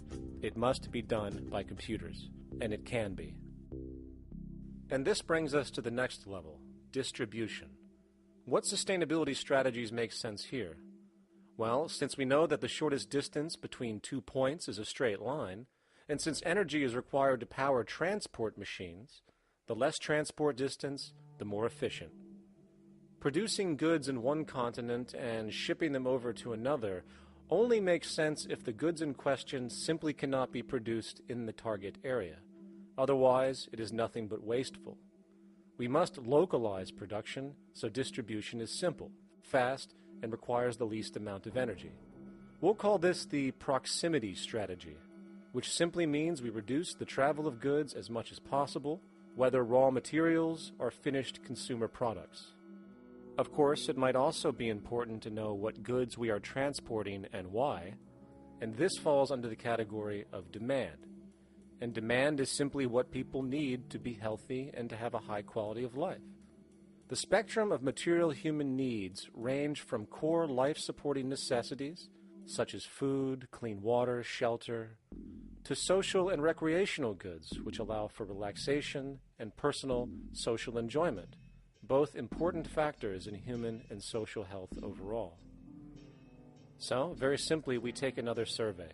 People describe their needs. Demand is assessed, and production begins based on that demand. And since the level of demand of different goods will naturally fluctuate and change around different regions, we need to create a demand distribution tracking system, so to avoid overruns and shortages. Of course, this idea is old news. It is used in every major store chain today to make sure they keep up with their inventory. Only this time we are tracking on a global scale. But, wait a minute, we really can't fully understand demand if we don't account for the actual usage of the good itself. Is it logical and sustainable for every single human to, say, have one of everything made, regardless of their usage? No, that would be simply wasteful and inefficient. If a person has a need for a good, but that need is only for, say, 45 minutes a day on average, it would be much more efficient if that good was made available to them and to others when needed. Many forget that it isn't the good that they want, it is the purpose of that good. When we realize that the good itself is only as important as its utility, we see that external restriction, or what we might call today ownership, is extremely wasteful and environmentally illogical in a fundamental economic sense.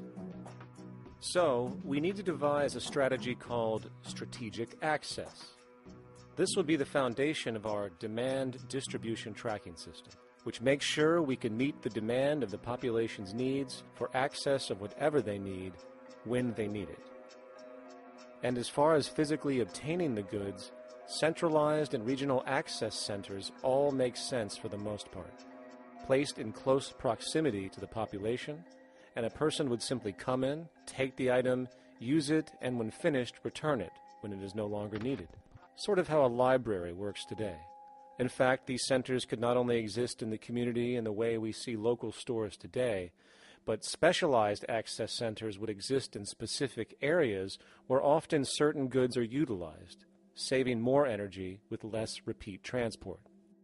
And once this demand tracking system is in order, it is tied into our production management system, and of course into our resource management system, hence creating a unified, dynamically updating, global economic management machine that simply makes sure we remain sustainable, starting with securing the integrity of our finite resources, moving to make sure we only create the best, most strategic goods possible, while distributing everything in the most intelligent and efficient way. And the unique result of this preservation-based approach, which is intuitively counter to many, is that this logical, ground-up, empirical process of preservation and efficiency, which can only define true human sustainability on this planet, would likely enable something never before seen in human history. Access abundance, not just for a percentage of the global population, but the entire civilization. This economic model, as was just generalized, this responsible systems approach to total Earth resource management and processes, designed again to do nothing less than take care of humanity as a whole in the most efficient and sustainable way, could be termed a resource-based economy. The idea was defined in the 1970s by structural engineer Jacques Fresco. He understood back then that society was on a collision course with nature and itself, unsustainable on every level. And if things didn't change, we would destroy ourselves one way or another. Are all these things you're saying, Jacques, could they be built with what we know today, or are some of these things, are you guessing based on what we know today? No. All of these things can be built with what we know today. It would take 10 years to change the surface of the earth, to rebuild the world into a second Garden of Eden. The choice lies with you. The stupidity of a nuclear arms race, the development of weapons, trying to solve your problems politically by electing this political party or that political party, that all politics is immersed in corruption. Let me say it again. Communism, socialism, fascism, the Democrats, the liberals, we want to absorb human beings. All organizations that believe in a better life for man, there are no Negro problems or Polish problems or Jewish problems or Greek problems or women's problems. They're human problems. I'm not afraid of anybody. I don't work for anyone. No one can discharge me. I have no boss. I am afraid to live in the society we live in today. Our society cannot be maintained by this type of incompetency. It was great, the free enterprise system, about 35 years ago. That was the last of its usefulness. Now we've got to change our way of thinking or perish. The horror movies of the future will be our society, the way it didn't work. And politics would be part of a horror movie. Lots of people today use the term cold science because they're analytical. And they don't even know what analytical means. Science means closer approximations of the way the world really works.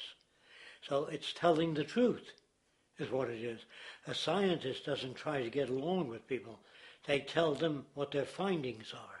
They have to question all things. And if some scientist comes up with an experiment that shows certain materials have certain strength, other scientists have to be able to duplicate that experiment and come up with the same results.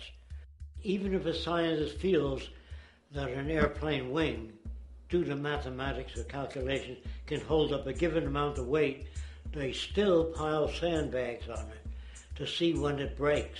And they say, you know, my calculations are right, or they're not correct. I love that system because it's free of bias and free of thinking that math can solve all the problems. You have to put your math to test also. I think that every system that can be put to test should be put to test. And that all decisions should be based upon research. A resource-based economy is simply the scientific method applied to social concern, an approach utterly absent in the world today. Society is a technical invention, and the most efficient methods of optimized human health, physical production, distribution, city infrastructure, and the like reside in the field of science and technology, not politics or monetary economics.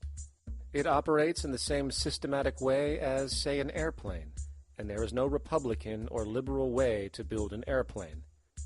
Likewise, nature itself is the physical referent we use to prove our science, and it is a set system, emerging only from our increased understanding of it.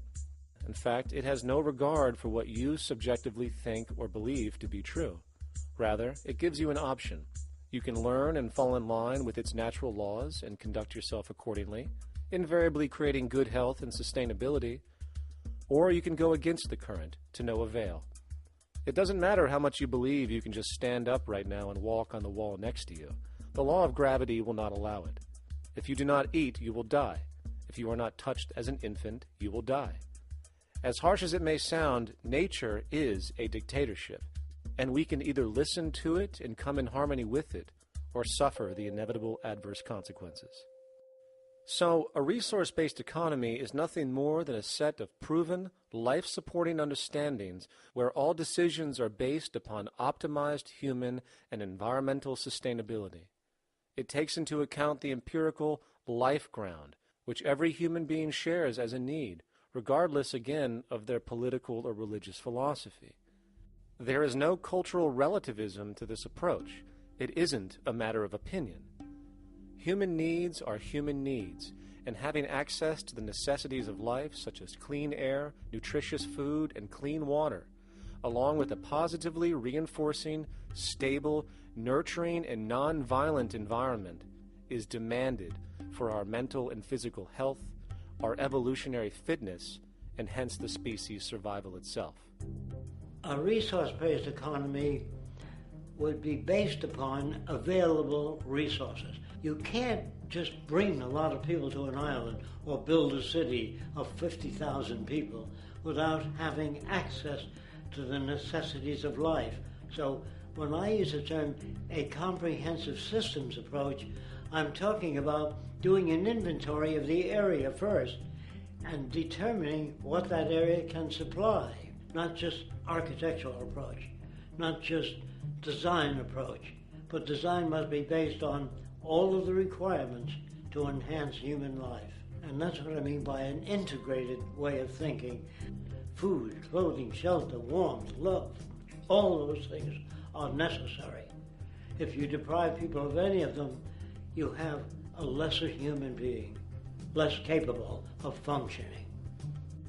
As previously outlined, a resource-based economy's ground-up, global, systems approach to extraction, production, and distribution is based upon a set of true economic mechanisms, or strategies, which guarantee efficiency and sustainability in every area of the economy. So, continuing this train of thought regarding logical design, what is next in our equation? Where does all this materialize? Cities. The advent of the city is a defining feature of modern civilization. Its role is to enable efficient access to the necessities of life, along with increased social support and community interaction. So how would we go about designing an ideal city? What shape should we make it? Square? Trapezoid? Well, given we're going to be moving around the thing, we might as well make it as equidistant as possible for ease, hence the circle. What should the city contain? Well, naturally we need a residential area, a goods production area, a power generation area, an agricultural area. But we also need nurturing as human beings, hence culture, nature, recreation, and education. So let's include a nice open park, an entertainment events area for cultural purposes and socializing, and educational and research facilities. And since we're working with a circle, it seems rational to place these functions in belts based on the amount of land required for each goal, along with ease of access. Very good. Now, let's get down to specifics. First, we need to consider the core infrastructure, or intestines, of the city organism. These would be the water, good, waste, and energy transport channels. Just as we have water and sewage systems under our cities today, we would extend this channeling concept to integrate waste recycling and delivery itself. No more mailmen or garbage men. It is built right in. We could even use automated pneumatic tubes and similar technologies. Same goes for transport. It needs to be integrated and strategically designed to reduce or even remove the need for wasteful, independent automobiles. Electric trams, conveyors, transveyors, and maglevs, which can take you virtually anywhere in the city, even up and down, along with connecting you to other cities as well. And of course, in the event an automobile is required, it is automated by satellite for safety and integrity. In fact, this automation technology is in working order right now. Automobile accidents kill about 1.2 million people every single year, injuring about 50 million. This is absurd and doesn't have to occur. Between efficient city design and automated driverless cars, this death toll can be virtually eliminated. Agriculture. Today, through our haphazard, cost-cutting industrial methods, using pesticides, excessive fertilizers, and other means, we have successfully destroyed much of the arable land on this planet, not to mention also extensively poisoning our bodies. In fact, industrial and agricultural chemical toxins now show up in virtually every human being tested, including infants. Fortunately, there is a glaring alternative: the soilless mediums of hydroponics and aeroponics, which also reduce nutrient and water requirements by up to 75% of our current usage. Food can now be organically grown on an industrial scale in enclosed vertical farms, such as in 50-story 1-acre plots, virtually eliminating the need for pesticides and hydrocarbons in general. This is the future of industrial food cultivation, efficient, clean, and abundant.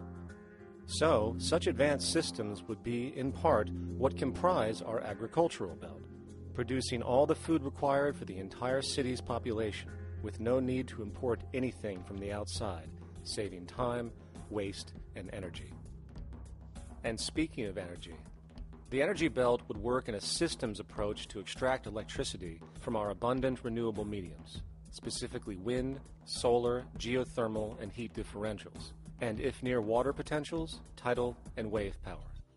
To avoid intermittency and make sure a positive net energy return occurs, these mediums would operate in an integrated system, powering each other when needed, while storing excessive energy to large supercapacitors under the ground, so nothing can go to waste.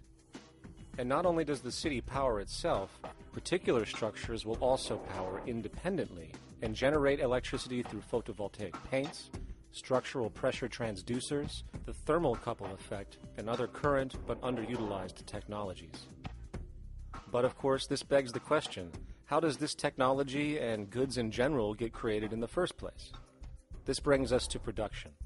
The industrial belt, apart from having hospitals and the like, would be the hub of factory production. Completely localized overall, it would of course obtain raw materials by way of the global resource management system just discussed, with demand being generated by the population of the city itself. As far as the mechanics of production, we need to discuss a new, powerful phenomenon which was sparked very recently in human history and is on pace to changing everything.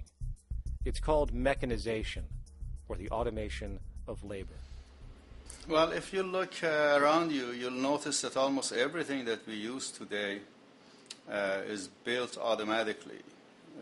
Your shoes, your clothes, your home appliances, your car, and so on, they are all built by machines in an automatic way. Can we say that the society has not been influenced by these major technological advancements? Of course not. These systems really dictate new structures and new needs, and they make a lot of other things obsolete. So we've been going up in the development and use of technology in an exponential way. So definitely automation is going to continue. You cannot stop technologies that just make sense. Labor automation through technology is at the bottom of every major social transformation in human history. From the agricultural revolution and the invention of the plow, to the industrial revolution and the invention of the powered machine, to the information age we live in now, through essentially the invention of advanced electronics and computers. And with regard to advanced production methods today, mechanization is now evolving on its own, moving away from the traditional method of assembling component parts into a configuration into an advanced method of creating entire products in one single process. Like most engineers, I'm fascinated by biology because it's so full of examples of extraordinary pieces of engineering. And absolutely, what biology is the study of things that copy themselves. Of course, that's good a definition of life as we've got. Again, as an engineer, I've always been intrigued by the idea of machines that would copy themselves. RepRap is a three-dimensional printer. That's to say, it's a printer that you plug into a computer, and instead of making two-dimensional sheets of paper with patterns on, it makes real, physical, three-dimensional objects. Now, there's nothing new about that. 3D printers have been around for about 30 years. Big thing about RepRap is that it prints most of its own parts. So if you've got one, you can make another one and give it to a friend, as well as being able to print lots of useful things. From the simple printing of basic household goods in your home, to the printing of an entire automobile body in one swoop, advanced automated 3D printing now has the potential to transform virtually every field of production, including home construction. Contour crafting is actually a fabrication technology, the so-called 3D printing, when you directly build a 3D object from a computer model. Using contour crafting, it will be possible to build a 2,000 square foot home entirely by the machine in one day. The reason that people are interested in automating construction is that it really brings a lot of benefits. For example, construction is pretty labor intensive, and although it provides job for a sector of the society, it also has issues and complications. For example, construction is the most dangerous job that there is. It is worse than mining and agriculture. It has got the highest level of fatality almost in every country. Another issue is the waste. An average home in the United States has 3 to 7 tons of waste. So this is huge if we look at the impact of construction and knowing that about 40% of all materials in the world are used in construction. So big waste of energy and resources and big damage to the environment as well. Making homes using hammers and nails and wood with the state of our technology today is really absurd and will go the way of our labor class in regards to manufacturing in the United States. Recently, there was a study by economist David Autor of MIT that states that our middle class is obsolete and being replaced by automation. Quite simply, mechanization is more productive, efficient, and sustainable than human labor in virtually every sector of the economy today. Machines do not need vacations, breaks, insurance, pensions, and they can work 24 hours a day every day. The output potential and accuracy compared to human labor is unmatched. The bottom line, repetitive human labor is becoming obsolete and impractical across the world, and the unemployment you see around you today is fundamentally the result of this evolution of efficiency in technology.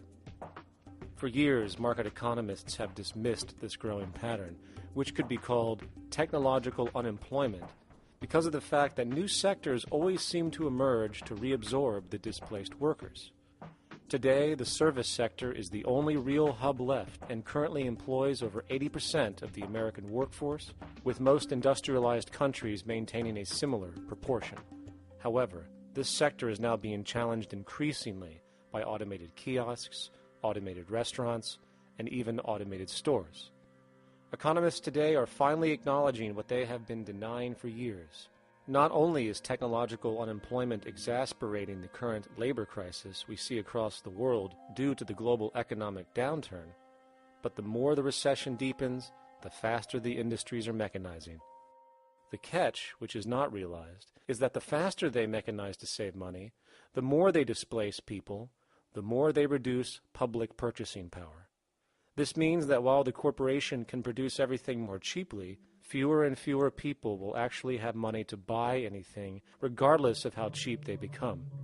The bottom line is that the labor for income game is slowly coming to an end.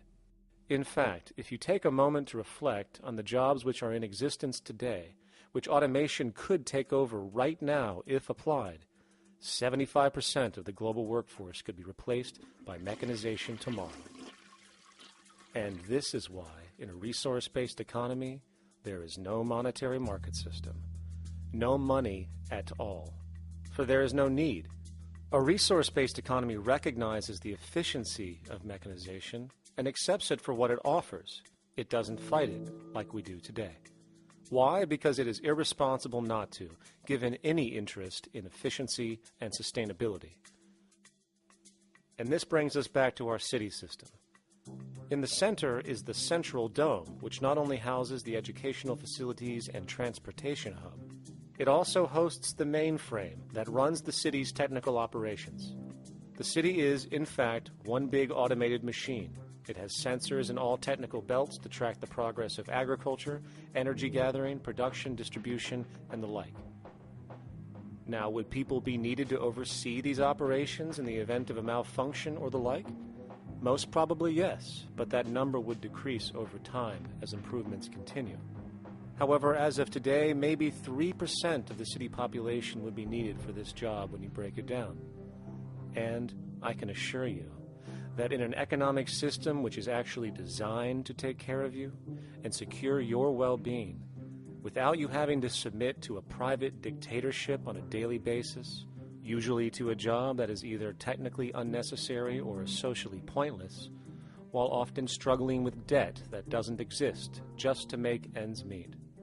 I guarantee you people will volunteer their time left and right to maintain and improve a system that actually takes care of them. And coupled with this issue of incentive comes the common assumption that if there isn't some external pressure for one to work for a living, people will just sit around, do nothing, and turn into fat, lazy blobs. This is nonsense. The labor system we have today is in fact the generator of laziness, not a resolver of it. If you think back to when you were a child, full of life, interested in new things to understand, likely creating and exploring, but as time went on, the system pushed you into the focus of figuring out how to make money. And from early education to study at a university, you are narrowed, only to emerge as a creature which serves as a cog in a wheel in a model that sends all the fruits to the upper 1%. Scientific studies have now shown that people are, in fact, not motivated by monetary reward when it comes to ingenuity and creation. The creation itself is the reward. Money, in fact, appears only to serve as an incentive for repetitive, mundane actions, a role we have just now shown can be replaced by machine. So when it comes to innovation, the actual use of the human mind, the monetary incentive has proven to be a hindrance, interfering and detracting from creative thought. And this might explain why Nikola Tesla, the Wright brothers, and other inventors who contributed massively to our current world never showed a monetary incentive to do so. Money is, in fact, a false incentive and causes 100 times more distortion than it does contribution. Good morning, class. Please settle down. The first thing I would like to do is go around the room and ask what everyone would like to be when they grow up. Who'd like to go first? Okay, how about you, Sarah?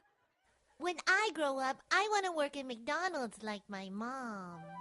Oh, family tradition, eh? How about you, Linda? When I grow up, I'm going to be a prostitute on the streets of New York City. Oh, glamour girl, huh? Very ambitious. How about you, Tommy? When I grow up, I'm going to be a rich, elitist businessman who works on Wall Street and profits off of the collapse of foreign economies. Enterprising, and great to see some multicultural interest.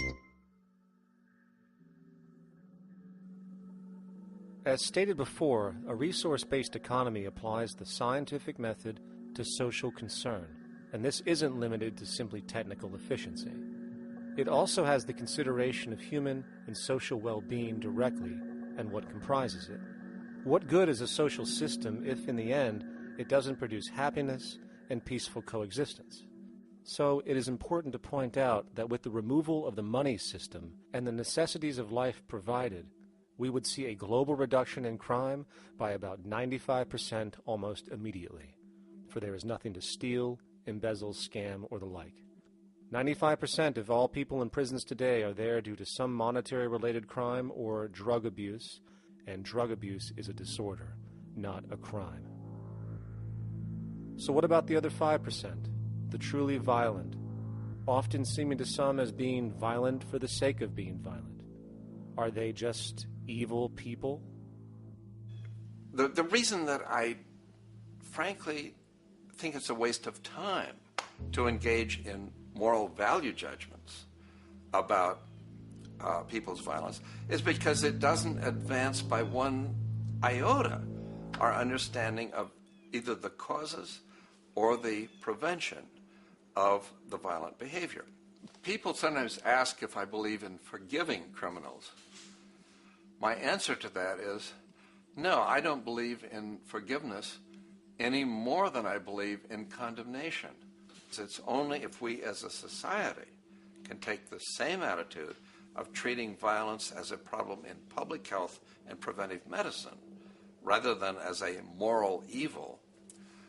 It's only when we make that change in our own attitudes and assumptions and values that we will actually succeed in reducing the level of violence rather than stimulating it, which is what we do now.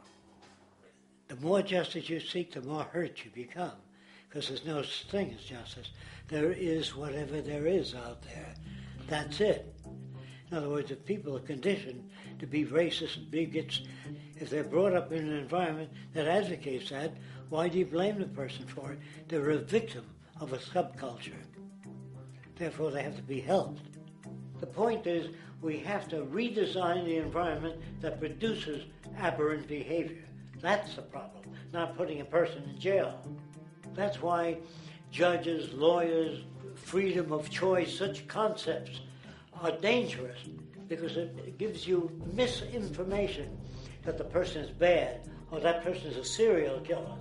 Serial killers are made, just like soldiers become serial killers with a machine gun. They become killing machines, but nobody looks at them as murderers or assassins, because that's natural. So we blame people. We say, well, this guy was a Nazi, he tortured Jews. No, he was brought up to torture Jews. Once you accept the fact that people have individual choices and they're free to make those choices, free to make choices means without being influenced. And I can't understand that at all. All of us are influenced in all our choices by the culture we live in, by our parents, and by the values that dominate. So we're influenced. So there can't be free choices. What's the greatest country in the world? The true answer, I haven't been all over the world, and I don't know enough about different cultures to answer that question. I don't know anybody that speaks that way. They say, it's good old USA, the greatest country in the world. There's no survey. Have you been to India? No. Have you been to England? No. Have you been to France? No. What do you make your assumptions on? They can't answer. They get mad at you.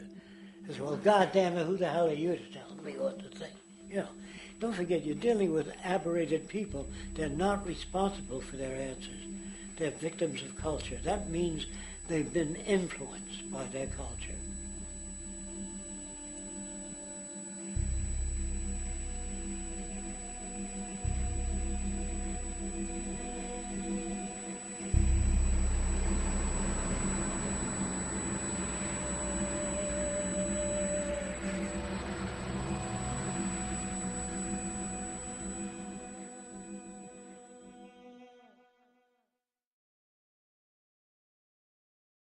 When we consider a resource-based economy, there are often a number of arguments that tend to come up with regard to the efficiency. Now hold on just a minute. Yes? I know what this is. This is called Marxism, buddy. Stalin killed 800 billion people because of ideas like this. My father died in the gulag. Hold on. Communist, fascist. You know, like America, you should just leave. All right, everybody just calm down. Death to the New World Order. Death to the New World Order. And as the irrationality of the audience grew, shocked and confused, suddenly the narrator suffered a fatal heart attack. And the seemingly communist propaganda film was no more.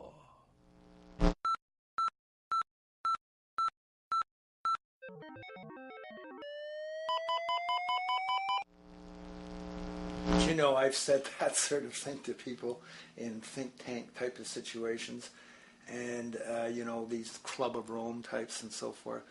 Marxist? What Marxist? Where did that come from? You know, they got this icon they hold on to as their holy grail, and it's such an easy one. You know, people ask if I'm a socialist or a communist or a capitalist, and I say I'm none of the above. And why do you think that those are the only options? All of those political constructs were created by writers who assumed that we lived on a planet of infinite resources. Not a one of those political philosophies even contemplates that there might be a shortage of anything. I believe that communism, socialism, free enterprise, fascism are part of social evolution, that you can't take a giant step from one culture to another, but they're in-between systems. Before there's any ism, we've got a life ground, and the life ground is, as I just described most easily, it's all the conditions required to take your next breath, and that involves the air you breathe, the water you get, the safety you have, the education you can access, all these things that we share and use and that no life in any culture can do without. So we've got to reset down to the life ground, and the life ground is no longer any ism. It's life value analysis. It's simply a matter of historical fact that the dominant intellectual culture of any particular society reflects the interest of the dominant group in that society. In a slave-owning society, the beliefs about human beings and human rights and so on will reflect the needs of the slave owners. In a society which again is based on the power of certain people to control and profit from the lives and work of millions of others, the dominant intellectual culture will reflect the needs of the dominant group. And so that if you look across the board, the ideas that pervade psychology and sociology and history and political economy and political science fundamentally reflect certain elite interests. And the academics who question that too much tend to get shunted to the side or to be seen as sort of radicals. The dominant values of a culture tend to support and perpetuate what is rewarded by that culture. And in a society where success and status is measured by material wealth, not social contribution, it is easy to see why the state of the world is what it is today. We are dealing with a values system disorder, completely denatured, where the priority of personal and social health have become secondary to the detrimental notions of artificial wealth and limitless growth. And like a virus, this disorder now permeates every facet of government, news media, entertainment, and even academia. And built into its structure are mechanisms of protection from anything that might interfere. Disciples of the monetary market religion, the self-appointed guardians of the status quo, constantly seek out ways to avoid any form of thought which might interfere with their beliefs, the most common of which are projected dualities. If you are not a Republican, you must be a Democrat. If you are not a Christian, you might be a Satanist. And if you feel society can be greatly improved to consider perhaps, taking care of everyone, you're just a utopianist. And the most insidious of them all, if you are not for the free market, you must be against freedom itself. I'm a believer in freedom. Every time you hear the word freedom being said anywhere or government interference said anywhere, it means, decoded, blocking maximization of turning money into more money for private money possessors.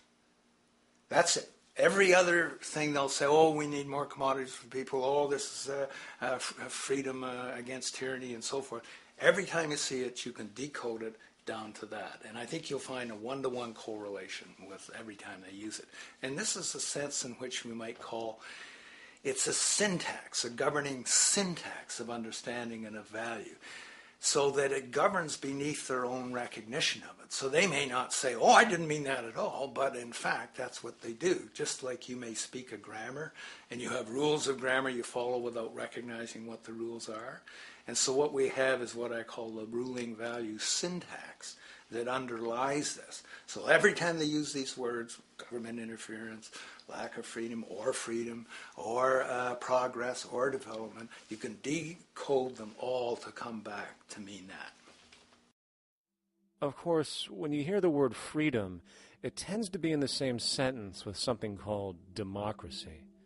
It's fascinating how people today seem to believe that they actually have a relevant influence on what their government does, forgetting that the very nature of our system offers everything for sale. The only vote that counts is the monetary vote, and it doesn't matter how much any activist yells about ethics or accountability. In a market system, every politician, every legislation, and hence every government is for sale. And even with the $20 trillion bank bailout starting in 2007, an amount of money which could have changed, say, the global energy infrastructure to fully renewable methods, instead going to a series of institutions that literally do nothing to help society, institutions that could be removed tomorrow with no recourse. The blind conditioning that politics and politicians exist for the public well-being still continues. The fact is, politics is a business, no different than any other in a market system, and they care about their self-interest before anything else. I don't really, honestly, deep down believe in political action. I think the system contracts and expands as it wants to. It accommodates these changes. I think the civil rights movement was an accommodation on the part of those who own the country. I think they see where their self-interest lies. They see a certain amount of freedom seems good, an illusion of liberty. Give these people a voting day every year so that they'll have the illusion of meaningless choice. Meaningless choice that we go like slaves and say, "Oh, I voted." The limits of debate in this country are established before the debate even begins, and everyone else is marginalized. They're made to seem either to be communists or some sort of disloyal person. A kook, there's a word. And now it's conspiracy. Say, they've made that something that should not be even entertained for a minute, that powerful people might get together and have a plan. Doesn't happen. You're a kook. You're a conspiracy buff. And of all the mechanisms of defense of this system, there are two that repeatedly come up. The first is this idea that the system has been the cause of the material progress we have seen on this planet. Well, no. There are basically two root causes which have created the increased so-called wealth and population growth we see today. One, the exponential advancement of production technology, hence scientific ingenuity. And two, the initial discovery of abundant hydrocarbon energy, which is currently the foundation of the entire socioeconomic system. The free market, capitalist, monetary market system, whatever you want to call it, has done nothing but ride the wave of these advents with a distorted incentive system and a haphazard, grossly unequal method of utilizing and distributing those fruits. The second defense is a belligerent social bias generated from years of propaganda, which sees any other social system as a route to so-called tyranny, with various name droppings of Stalin, Mao, Hitler, and the death tolls they generated. Well, as despotic as these men might have been, along with the societal approaches they perpetuated, when it comes to the game of death, when it comes to the systematic daily mass murder of human beings, nothing in history compares to what we have today. Famines throughout at least the last century of our history have not been caused by a lack of food. They've been caused by relative poverty. The economic resources were so inequitably distributed that the poor simply didn't have enough money with which to buy the food that would have been available if they could have afforded to pay for it. That would be an example of structural violence. Another example, in Africa and some other areas, but I'll particularly focus on Africa, tens of millions of people are dying of AIDS. Why are they dying? It's not because we don't know how to treat AIDS. We have, millions of people in the wealthy countries are getting along remarkably well because they have the medicines that will treat it. The people in Africa who are dying of AIDS are not dying because of the HIV virus. They're dying because they don't have the money with which to pay for the drugs that would keep them alive. Gandhi saw this. He said the deadliest form of violence is poverty. And that's absolutely right. Poverty kills far more people than all the wars in history, more people than all the murderers in history, more than all the suicides in history. Not only does structural violence kill more people than all the behavioral violence put together, structural violence is also the main cause of behavioral violence.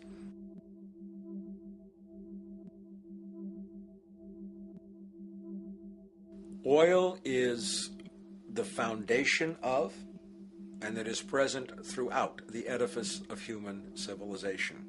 There are 10 calories of hydrocarbon energy, oil and natural gas, in every calorie of food you and I eat in the industrialized world. Fertilizers are made from natural gas. Pesticides are made from oil. You drive oil-powered machines to plant, plow, irrigate, harvest, transport, package. You wrap the food in plastic, that's oil. All plastic is oil. There are 7 gallons of oil in every tire. Oil is everywhere. It's ubiquitous. And it's only because of oil that there are 7 billion people, or almost 7 billion people on this planet right now. The arrival of this cheap, easy energy, which is equivalent, by the way, to billions of slaves working around the clock, changed the world in such a radical way over the last century, and the population has gone up 10 times. But by 2050, oil supply is able to support less than half the present world's population in their present way of life. So the scale of adjustment to live differently is just enormous. The world is now using 6 barrels of oil for every barrel it finds. 5 years ago, it was using 4 barrels of oil for every barrel it finds. A year from now, it's going to be using 8 barrels of oil for every barrel it finds. What's disturbing to me is the lack of any real effort from governments worldwide or industry leaders worldwide to do something different. I mean, we have these sort of attempts to build more wind power and to maybe do something with tide. We've got attempts to make our cars a little bit more efficient. But there's nothing which really looks like a revolution coming along. These are all pretty minor. And that, I think, is pretty frightening. And the governments who are driven by these economists who don't really appreciate what we're talking about are trying to stimulate consumerism to restore past prosperity in the hope that they can restore the past. They're printing yet more money lacking any collateral at all. So if the economy improves and recovers and growth, famous growth comes back, it'll only be short-lived because within a short period of time, counted in months rather than years, it'll hit the supply barrier again. There'll be another price shock and a deeper recession. So I think we go into a series of vicious circles. So you have the economic growth going up, price spike, everything shuts down. That's where we are now. Then it starts to come up again. But what we have now is this area where there's no more ability to produce cheap energy. We're at the peak. We're on the downslope of oil production. No way you're going to get any more out of the ground any faster, which means that things shut down. The price of oil drops, which it did in early 2009, but then as you have an ersatz so-called recovery, the price of oil starts to come back. It's recently been hovering around $80 a barrel, and what we see is at $80 a barrel now, with the economic and financial collapse, people are having a hard time affording that. World oil production right now is about 86 million barrels a day. Over 10 years, you're looking at roughly 40 million barrels a day having to be replaced. There's nothing around which can come even within 1% of meeting that sort of demand. If we don't do something pretty quickly, there's going to be a huge energy deficiency.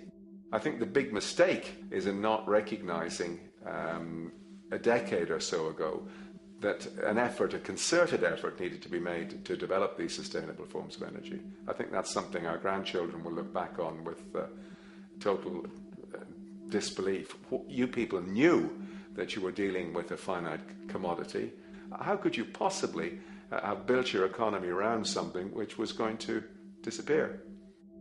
For the first time in human history, the species is now faced with the depletion of a core resource central to our current system of survival.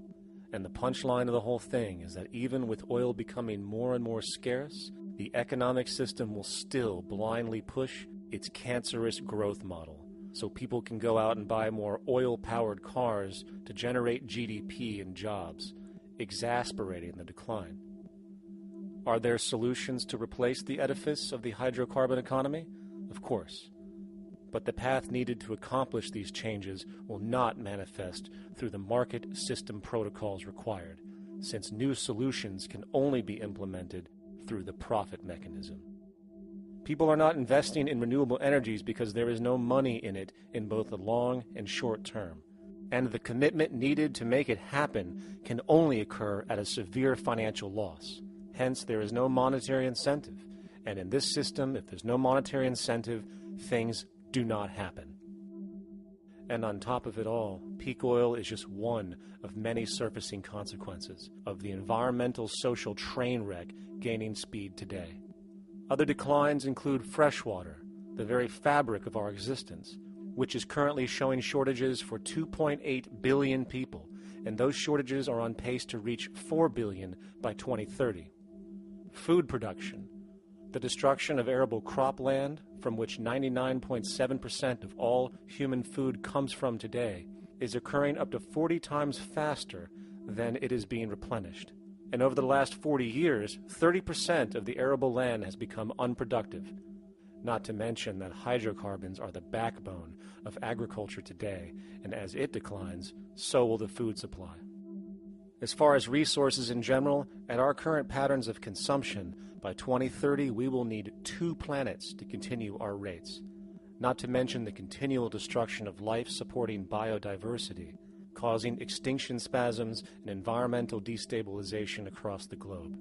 And with all of these declines, we have the near exponential population growth, where by 2030 there might be over 8 billion people on this planet. Energy production alone would need to increase 44% by 2030 to meet such demand.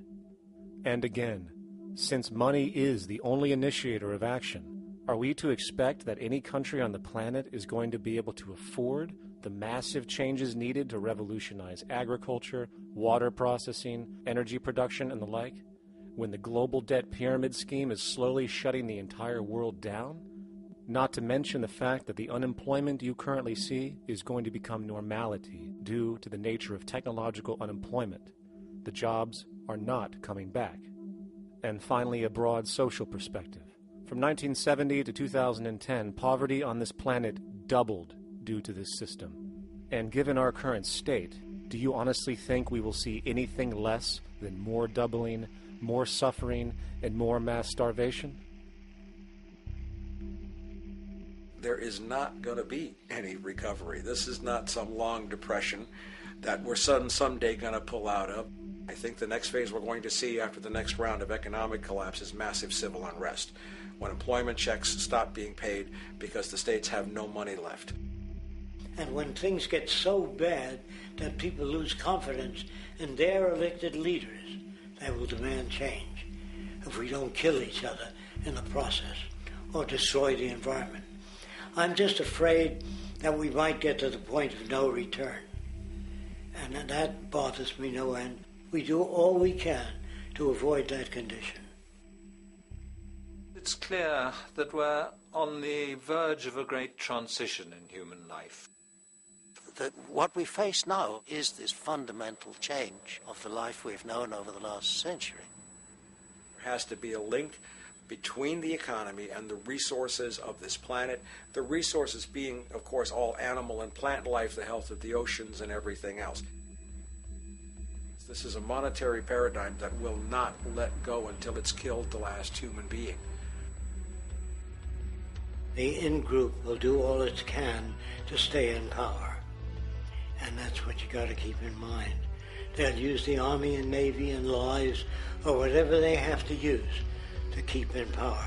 They're not about to give it up because they don't know of any other system that will perpetuate their kind.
straight and stronger course to the corner of your life.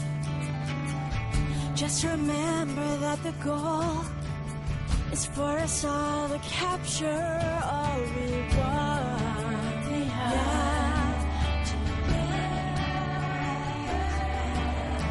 don't surround yourself with yourself. Move on back to squares. Send an instant karma to me, and we shall live with love and care for yourself. 'Cause it's time and time with your time, and this news is captured for the Queen to use.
Satisfied, I'm on my way.